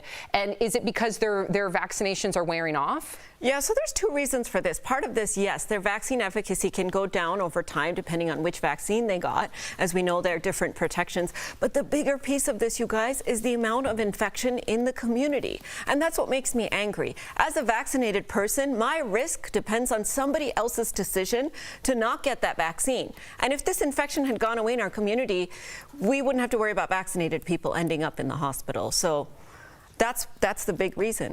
So, Dr. Coley, we also want to talk to you about some other medical news. Maybe I'll just read off the card so I'm not looking at you when I ask this question. Researchers discovered a potential breakthrough for cancer, and they found a way to slow down the growth of cancerous tumors. Break this down for us. Could this ultimately be a cure for cancer? Yes, but let's not put the cart before the horse here. So this is how all drug development happens, you guys. We look through the gene, we see what it is in the mechanism of the way the cells are growing that we can interrupt to block the cancerous growth. Then we test it in animals, which is where this is at this point. It's in mice. It's shown efficacy against breast, pancreatic, lung cancer, all the really bad kind of cancers. But then we have to bring it to humans, phase 1, phase 2, phase 3. So we're still a bit away from a cure, but it's really inspiring to me to follow the science, because I feel like cancer is one of those opponents we haven't been able to conquer yet, but if we keep chipping away at it, one day we will. Wow. All right, well, let's talk about something that people look forward to, which is retirement. Everybody wants to retire, but then, and I've heard this from people in my family, they want to retire, but they're worried that once they retire, their brain won't be as sharp, and so they're putting it off. So what are some ways that folks can stay sharp even like post-retirement? Yeah, so a lot of my friends are trying to retire by 45. Ooh. That's the new it thing to do. That's in Bitcoin early? Yeah, Like, and then start your life after. Doctor friends. Oh, school. Stay in school. I think all those years of school made them feel like they missed out on life, so they want to just hurry up and finish their career and start retiring. But to answer your question, Al, when you retire, a lot of things change. Number one, social interactions. You're not leaving the house as much, and a big part of how our brain works is this, talking to each other. And our brain is very much a use it or lose it organ. Wow. So if you're not engaging your brain actively, and I am the first person who veges out on a Friday night in front of the TV, but that is not how we engage our brain. We engage our brain by doing puzzles, by reading, by interacting 2 ways. You're going to start to see the brain function go down because those neurons are not firing as much together. Of course, exercise, getting plenty of sleep, not drinking as much. No. I would have looked at Tori if she was here. Yeah! Let me check Jeff's mug real quick. And I heard college football is also good for the brain too, right? Playing college football? No, just watching it because the season's about to start. Only if you're running around with the football yourself because of that exercise. It improves the What about the circulation. passive viewers? No. Is it like us? Oh my gosh, I love you, Dr. Coley. What about us? We're sitting right here. Of course I love But she you, made a good job. But she's here a lot. You could have said us too. I was going to. Well, now it doesn't mean as much. I think she might love you a little less than me. Dr. Coley's one of us for sure. Oh, she fits right in. Thank you, Dr. Coley. Thanks, and Doc. to our viewers, if you have a medical question that you want answered by Dr. Coley, write us on social media. You can also email info@dailyblastlive.com. We'll be right back. Promotional consideration is brought to you by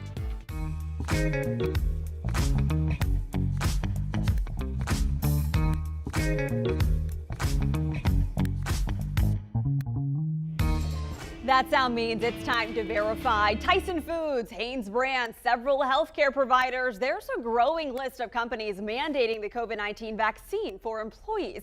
So viewer Daryl Whitaker messaged us asking, is it true a company could be held liable with OSHA if the company required you to take the COVID-19 vaccine? He sent us a screenshot appearing to be from the OSHA website. It states if you require employees to get vaccinated as a condition of employment, you must record adverse reactions to the COVID vaccine. Let's verify. My sources for this are the Occupational Safety and Health Administration, known as OSH or OSHA. Also Jennifer Hagwood with the North Carolina Department of Labor, and Darren Howard, Workers' Compensation Attorney at Law for Dummett Frayden. The answer here is layered. First, OSHA. It sets and enforces standards for safe and healthy working conditions. Hagwood explained OSHA issues citations and penalties to OSH-regulated companies who fail to report work-related fatalities and hospitalizations. And until recently, they were required to report adverse COVID-19 vaccine reactions too. But in the time since viewer Daryl sent in his question, OSHA updated its guidelines on adverse reactions to company-mandated vaccines. The FAQ page now explains OSHA does not wish to disincentivize employers' vaccination efforts, so OSHA will not enforce requirements for employers to record worker side effects from COVID vaccinations. This policy is effective through May 2022. So what does this mean for you, the employee? Well, OSHA regulates the company, not the employee, so you could try to file a state workers' compensation claim if you miss work for a bad reaction to a mandated COVID vaccine, but you might not win the case. If somebody does receive the vaccine because it was mandated by their workplace, and that individual, if they were to experience negative side effects down the road, that, in my opinion, is not going to be a claim in North Carolina. That would be an individual claim or perhaps even a class action claim against the pharmaceutical company that developed the drug itself, or the vaccine, I should say. And remember, most states, including North Carolina, are employment at will states, meaning employers can mandate employees to do certain tasks like get the COVID-19 vaccine. In conclusion, we verified the claim OSHA is requiring companies to report mandated vaccine side effects is false. They don't have to do that through next spring because OSHA's priority is to encourage vaccinations. And while you, the employee, can pursue other avenues of liability like workers' compensation, decide if it's worth the time and cost for potentially little to no payout. Attorney Howard noted you're far more likely to hold an employer accountable if you can prove you contracted COVID-19 in the workplace. That's why you could see more companies mandate or at least incentivize the vaccine. With your Verify, I'm Megan Malaris.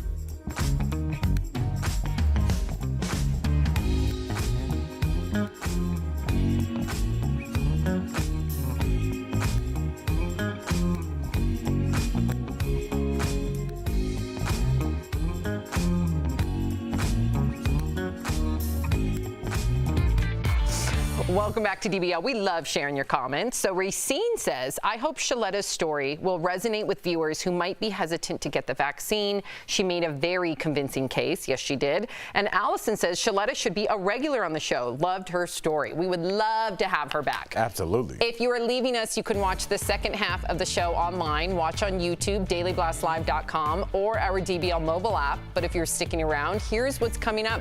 Mike Richards is now out as the executive producer of Jeopardy! What a rep for the show is saying today about the fallout. Plus, Naomi Campbell's confession, why she says her career was more important than finding a soulmate.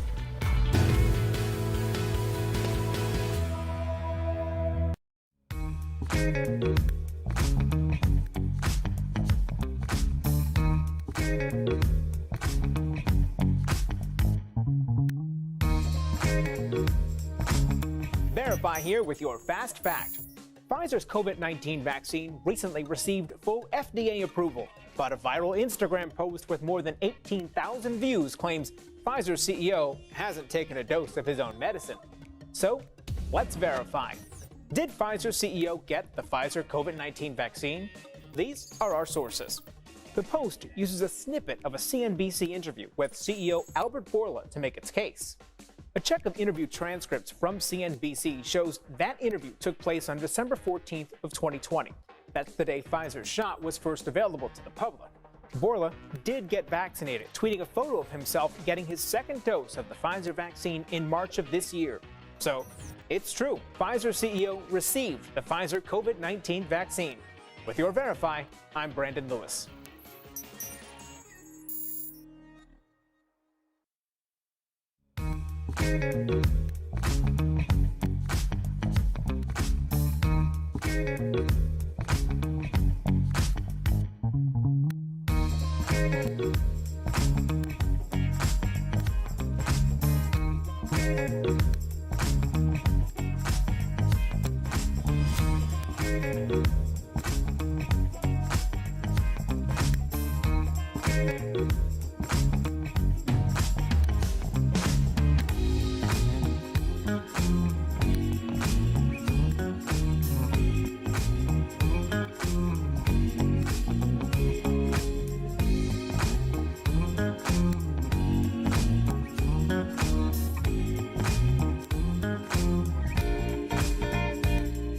Is Daily Blast Live. We're talking about what you're talking about.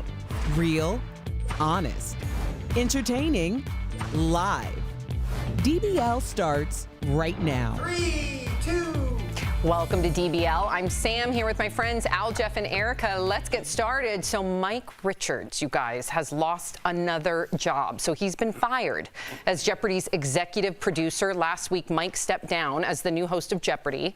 Now, after a series of scandals involving him came to light, now he also, as the show's executive producer, has lost that. A rep for the show said they had hoped that when Mike stepped down as host, it would have minimized the disruption and internal difficulties behind the scenes, but clearly that has not happened. Another little tidbit of information.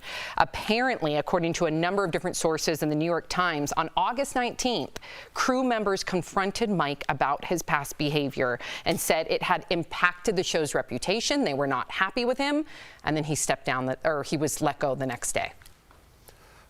Listen, I just want to clarify, say what you're going to say. Are we just talking about his comments from the podcast, or were there other things that I missed?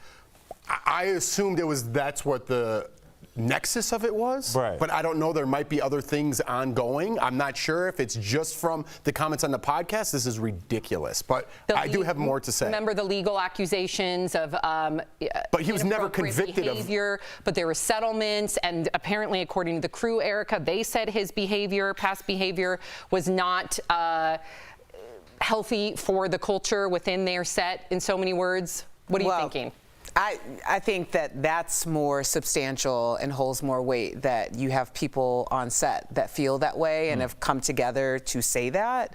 I think that's really the reason why he's not there. When you're in a position like that, you are kind of the nucleus of the culture. When people's lives and livelihoods and careers depend on you and your thoughts and feelings and how you move about the cabin, that holds a great responsibility. Now, I agree, like the podcast comments, do they hold as much weight as some of the other allegations that people have been canceled for? I don't believe that they do, but ultimately, it's about the culture on a set, and Jeopardy was like one of the least problematic programs in the history of television. So the idea that one person would be the genesis of all of these issues may mean that it was just time for him to go. It's just funny to me how it was okay when they were winning Emmys, and he won an Emmy as executive producer, but now he can't be host or executive producer, which brings up my next point. I always make fun of people who talk about double jeopardy because they think they know the law, but they really saw the movie. Right. I'm going to be one of those people right now. How many times do you want to be convicted of the same crime? If it was for the podcast comments, he was fired as host. So now his new job, or his old job, he went back to as executive producer. Now he's fired twice twice for the same job? What's next? Can he have he is truly being canceled. We want to like sweeten it up with accountability culture. This is cancel, and they're running him out. No one's going to hire this guy as executive producer of their show, and you're being canceled. And for comments you made on a podcast, every single person in this studio could be canceled right now for things that they said 20 years ago. But I agree with you with the comments on the podcast, because the way we joke around with one another off camera, totally agree. And podcasts are supposed to be unfiltered. But let's remember, there are a number of sexual harassment allegations, accusations that did get taken care of, so to speak. So we don't know the details to that. Perhaps that's part of it. Perhaps the crew. I mean, he'd only been there a year. He was the EP of Jeopardy and Wheel of Fortune. He lost both those gigs. Do we know if it's because of cancel culture or because he seriously is a jerk? We don't know. But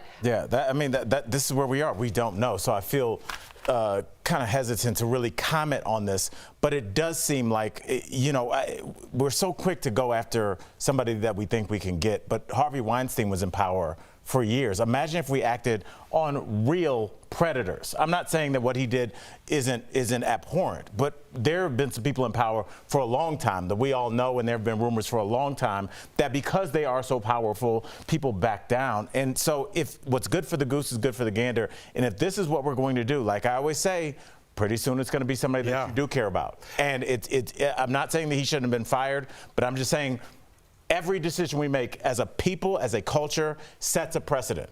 So this is the precedent now. So if you've said anything in the past, can you defend Kevin Hart at this point? I certainly did from those tweets 11 years ago. I'm sorry, I got to disagree with you. If you said something on a podcast, I guarantee myself, Erica, let's say you said something on a podcast that came back to haunt you. Myself, Erica, and Jeff, and I would probably beg to say all of our producers and everybody here would stand up for you and stand up for what a stand-up guy you are. How come no one's standing up for Mike Richards? That was the question I was asking earlier. Okay. All right, Erica. Honestly, it was the question, because it just reads to me, and this is taking a lot of liberties, but it reads to me that he wasn't someone who people felt like was a great leader, or he wasn't someone that people felt like brought the team together. And that little leakage of the story about what happened on August 19th, I think that people were looking for. So when this stuff started coming in, like this man's getting elevated, everybody's had that situation where somebody comes in and you're like, how did you get here and how are you going anywhere? Because they're just not a substantially great person, and then all of a sudden comes out and everybody's like, I told you, I knew it. That's what it sounds like to me. Interesting. Chime in, DBL Nation. We always love to hear from you as well. Okay, so have you guys seen all the PDA photos of Kourtney Kardashian and not Scott Disick, but Travis Barker? Well, apparently Scott has a problem with it. So Kourtney recently posted this photo of the two kissing on a boat in Italy. They've also been photographed getting cozy around the country. But Scott apparently thinks it's a bit too much and reached out to Kourtney's other ex, Eunice Benjima, on Instagram to get his thoughts. So Eunice ended up sharing that alleged DM, putting Scott on blast. Scott wrote, quote, "Yo, is this chick okay? Bro, like, what is this? In the middle of Italy?" Eunice then replied, quote, "Doesn't matter to me as long as she's happy. P.S. I ain't your bro." Woo! It appears Travis has responded to all the drama. He shared this Goodfellas meme of Ray Liotta's character laughing hysterically. Jeff, you're laughing. I'm laughing at Ray Liotta. I could care less about the other stuff. That was a good little comeback for Kourtney Kardashian and Travis Barker. I think they're in love, good for them. They're putting on a little bit of a show. It's a little bit too much. I get it. You know what I mean? But that's their job to put on a show. Yeah, but I mean, come on, enough with holding hands when you cross the street. No, they're not holding hands. I know. Full on. That's what I'm saying. Like, get real, okay? No one's doing that. I haven't followed the Kardashian journey very intently, but this seems a little out of character for Kourtney or Travis? For Kourtney, we're all up to date on this Isn't story. she the one that's like a little bit more under the radar? I think Travis, to your point, when Courtney was with Scott, we didn't see this side of her, right? So this could be very sobering for Scott as well, and I use that word respectfully. This could be, because I know that he's battling with sobriety, but this could be almost like a knife in the back, knowing that she never was like that with him, and then, I wouldn't want to see my ex making out with people left. That's not a knife in the back. That's a knife somewhere else, because nobody wants to see somebody get hotter than they ever got with them. So I'm telling you now. I can only imagine how jealous Scott must feel. I'm not hating on Courtney. I think Courtney's living her best life. Go Courtney. However, I think Scott is not happy about seeing these photos. In a relationship as well with a young woman. With a very young woman. Yes, with a very young woman. And I'm just wondering how she would feel, or how you or our audience would feel, if your partner is so fascinated with their ex that they're texting their ex's ex about what's going on with their ex. It's like a misery loves company. It's just like, shouldn't you be focused on me? What are you doing DMing this guy that you have clearly have no relationship? I'm not your bro. Kids. They do share kids. How would you feel if your kids saw those photos of your ex? That's not my, I can't control that. That's not my business. And I know anybody that does have an ex knows that if you want to make sure you throw some gasoline on what is a little fire, is then you start telling them how to behave with their current partner. That's not going to work, playa. So I'm just I'm just telling you right now, like I hope he knew that was going to end badly, and it certainly did with the Ray Liotta meme. The Ray Liotta meme. That was great. Case closed. Okay, so Naomi Campbell says she sacrificed love for her career. Speaking to The Cut, Naomi said that she sacrificed finding her soulmate, or quote, someone who really understands you, for her career as a jet-setting supermodel. Naomi has been linked to stars like Leonardo DiCaprio, Usher, Robert De Niro, but has never married. She did become a mom to a baby girl in May. Erica, what do you think about her sacrificing love in order to chase her dreams? I think we all sacrifice something. So I just think it's a little jarring to people to hear, especially Naomi just turned, what, 50? So I think it's jarring for people to hear a woman say that she's kind of a pioneer in that regard. Not very many women chose that particular sacrifice, mainly for socioeconomic reasons. I think it's very interesting that we're having this conversation, because sacrifice looks very different to different people. For me, I knew I had to pursue my career. If I didn't pursue my career, then I would be not a great partner to whoever I was supposed to be with. I would not be a great mother ever, because I haven't done something that has always been on my heart and soul to do, and I need to see that through. So there were no, I could never trade one thing or the other when people are like, oh, you're supposed to get married and settle down and have children. And I'm like, but I'm incomplete as of now. So I think that's a very important conversation for people to have with themselves. Yeah, go ahead, please. No. I was just going to say, Jeff, and I was going to ask you. I don't know, because we're talking about the life of a supermodel, and people will be like, oh, well, I can't relate to that. But I think we all can. I think the way that our society, as Americans at least, is set up, we're in a situation now where not only do both parents have to work, but usually the term side gig, which was used just a term in hip hop, I saw it on a billboard the other day. That's how many people relate. So now you and your partner now have 4 jobs for 2 people. So if you do have kids, do you really?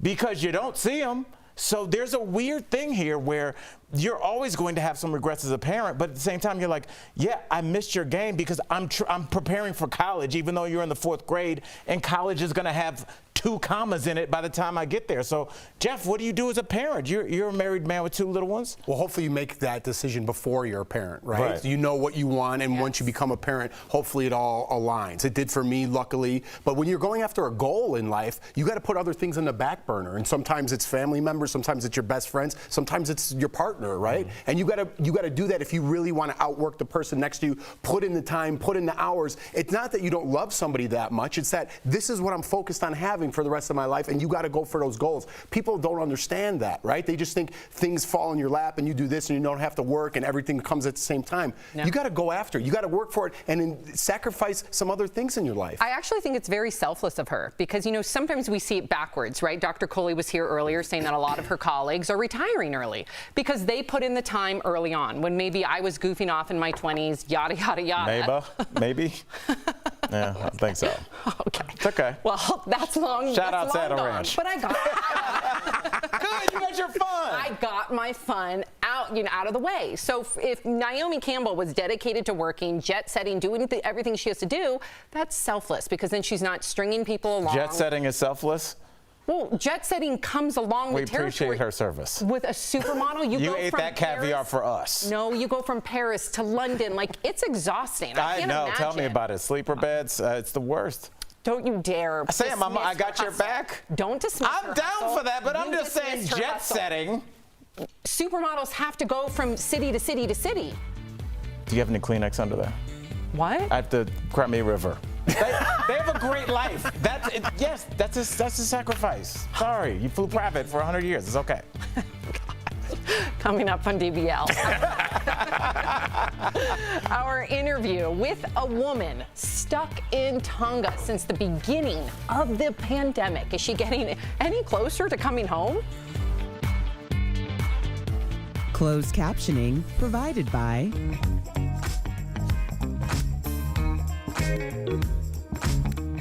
We were going back to the Mike Richards thing and saying there was no outcry. Erica was saying that there was no outcry for him. But part of it was by like public, by the public, right? The public scrutiny wasn't as big about him being. It wasn't actually. There was no public scrutiny about him being executive producer. It was about being the host. So the idea that this would come out now just rang like something internal had happened.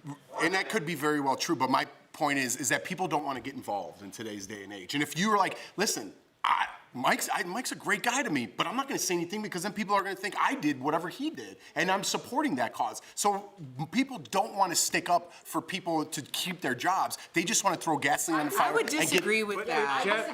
Let's talk about it more because I totally disagree with you. If something happened and you were about to get fired, I don't think there's one person that wouldn't stick up. Not one single person in this room wouldn't stick up for you. The majority, but I'm saying like the social outcry. You know what I think happened? No, I'm talking about internal. I think a lot of people feared speaking out in regard to Mike Richard. Then when he lost the host gig and there was all this public scrutiny, it's almost like there was a crack and people were ready to kick that door down and not have him come back. And how are you going to stick up for somebody like that? But you don't know if you. But what if that's exactly what I'm saying? But we don't know that for sure. But see, if it's the difference between like what I feel like external. We'll do it later. Yeah. Daily Blast Live is kicking off our 5th year, and we're not slowing down. So get ready for more DBL this fall. DBL is always all new every day.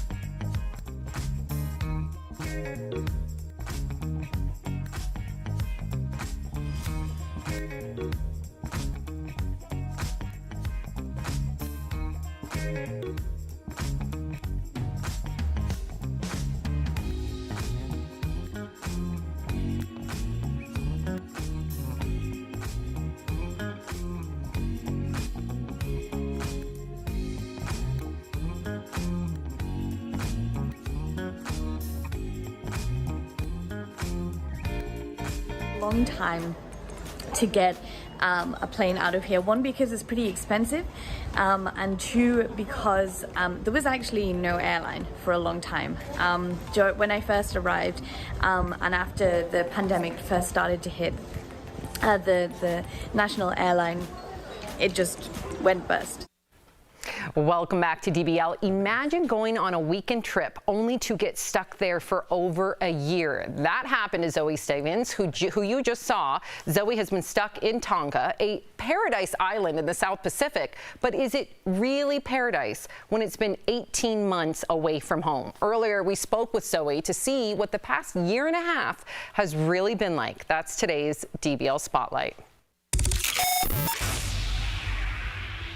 Hi, Zoe Stevens. Thank you for being on DBL and sharing your incredible story. Bring us to when it happened, right? The beginning of the pandemic. You flew to Tonga last March, and you were only planning on staying the weekend. What happened?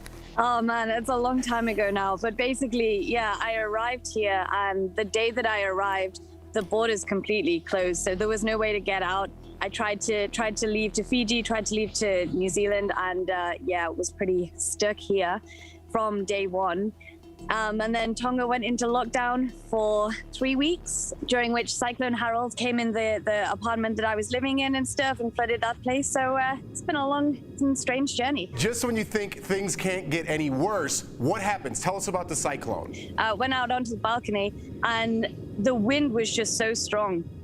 And then about half an hour later, on this same balcony, the waves just pretty much came crashing to the height of the balcony and washed all of the first floor completely away. I mean, the waves came up right to the bottom of right to the top of the stairs, really. Please tell us that not your entire year plus has been like that. Paint what a typical picture or a typical day is for you, and where are you living? Literally, as I'm saying this to you guys right now, I'm looking out to sea and there's you can't make this stuff up. There's a whale like jumping out of the sea. Because in Tonga, the humpback whales come here to the warmer waters to breed. A general day for me is very, very slow paced. It's very chill. We're so lucky here because we have no COVID restrictions. So there's still no COVID here. Unbelievable. I mean, you're living kind of like pandemic free, even though you did have to initially go through a lockdown. So when you were in that lockdown, how did you deal with the isolation? What did you do then to pass the time?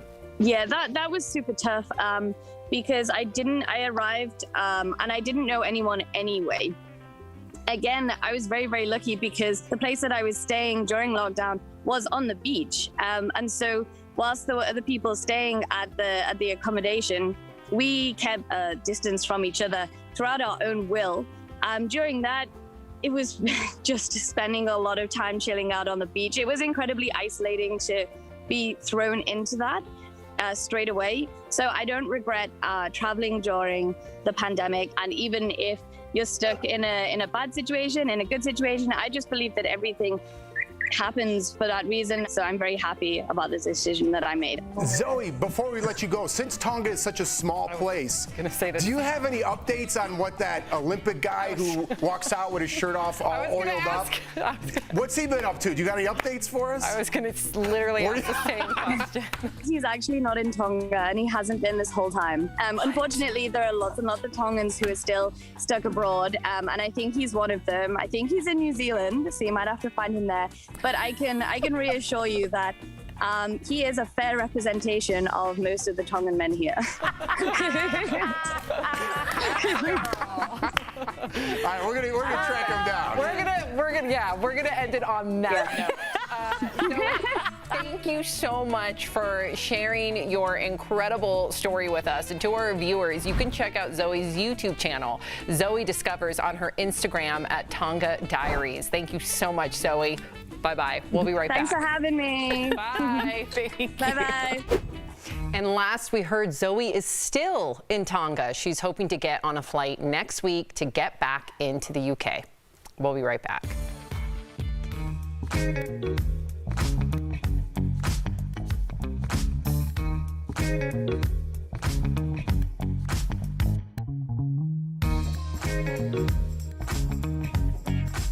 Although it's still summer, some trees are acting like it's fall. Has fall come early? No, but some trees have been stressed by recent hot weather and lack of rain. This can cause trees to turn colors prematurely. According to the University of Kentucky Forest Health Research and Education Center, trees that change color early could be the lingering effects of the dry condition. Some tree species, like tulip poplars, are more likely to show this even if they've recently gotten good rainfall. Trees that are already stressed are prone to show these symptoms even more. Hot, dry summers not only stress trees, but they can also cause less vivid fall colors like the autumn of 2019. At the same time, some discoloration could actually be seed pods that are getting ready to drop. Some insects like locust leaf miners and diseases such as bacterial leaf scorch show up this time of year and can also cause brown leaves or early fall leaf coloring on certain tree species.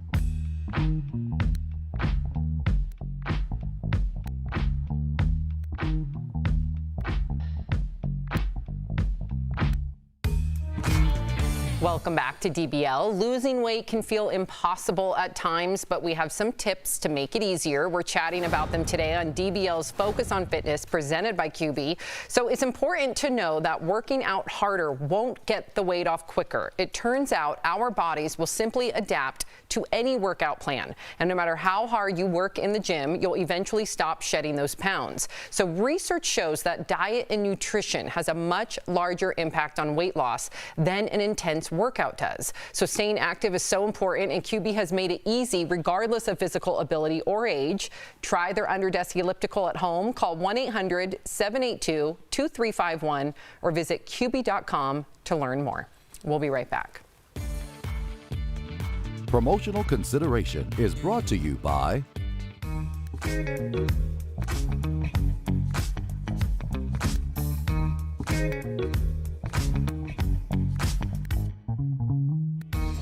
That sound means it's time to verify. Tyson Foods, Hanes Brand, several healthcare providers. There's a growing list of companies mandating the COVID-19 vaccine for employees. So viewer Daryl Whitaker messaged us asking, is it true a company could be held liable with OSHA if the company required you to take the COVID-19 vaccine? He sent us a screenshot appearing to be from the OSHA website. It states if you require employees to get vaccinated as a condition of employment, you must record adverse reactions to the COVID vaccine. Let's verify.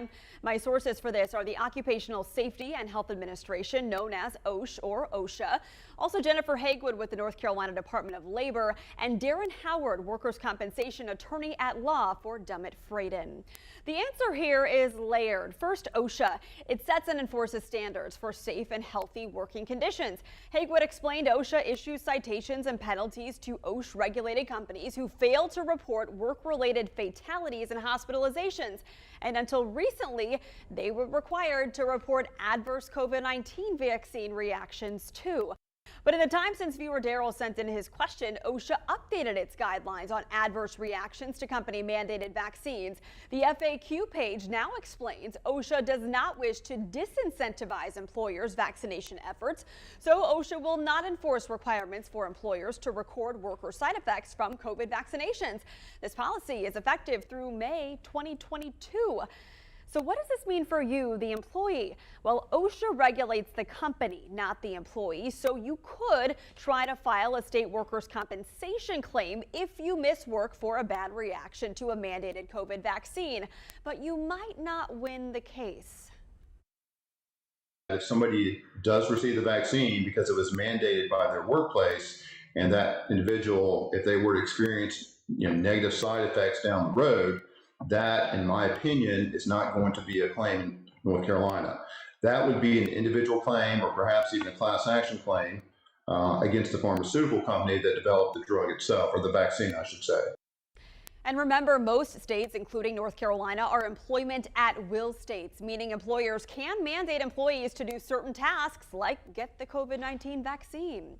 In conclusion, we verified the claim OSHA is requiring companies to report mandated vaccine side effects is false. They don't have to do that through next spring because OSHA's priority is to encourage vaccinations.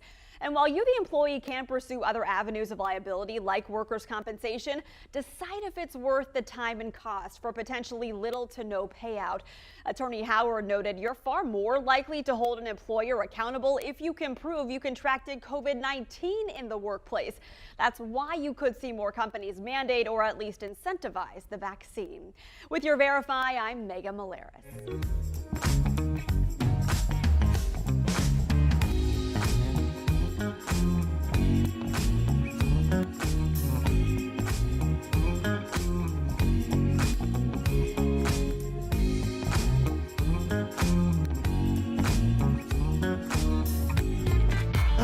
Welcome back to DBL. We love sharing your comments. What do we got, Erica? Well, Cheryl from YouTube says, perhaps this is talking about Mike Richards. Perhaps his ego leads him to believe he is greater than he is. Mike Richards should never have been allowed to make himself the host of Jeopardy. And Sensitivity Training on YouTube says if Mike hadn't made himself host, he'd still have other jobs. Ooh, there you go. DBL's new every day. Bye, guys.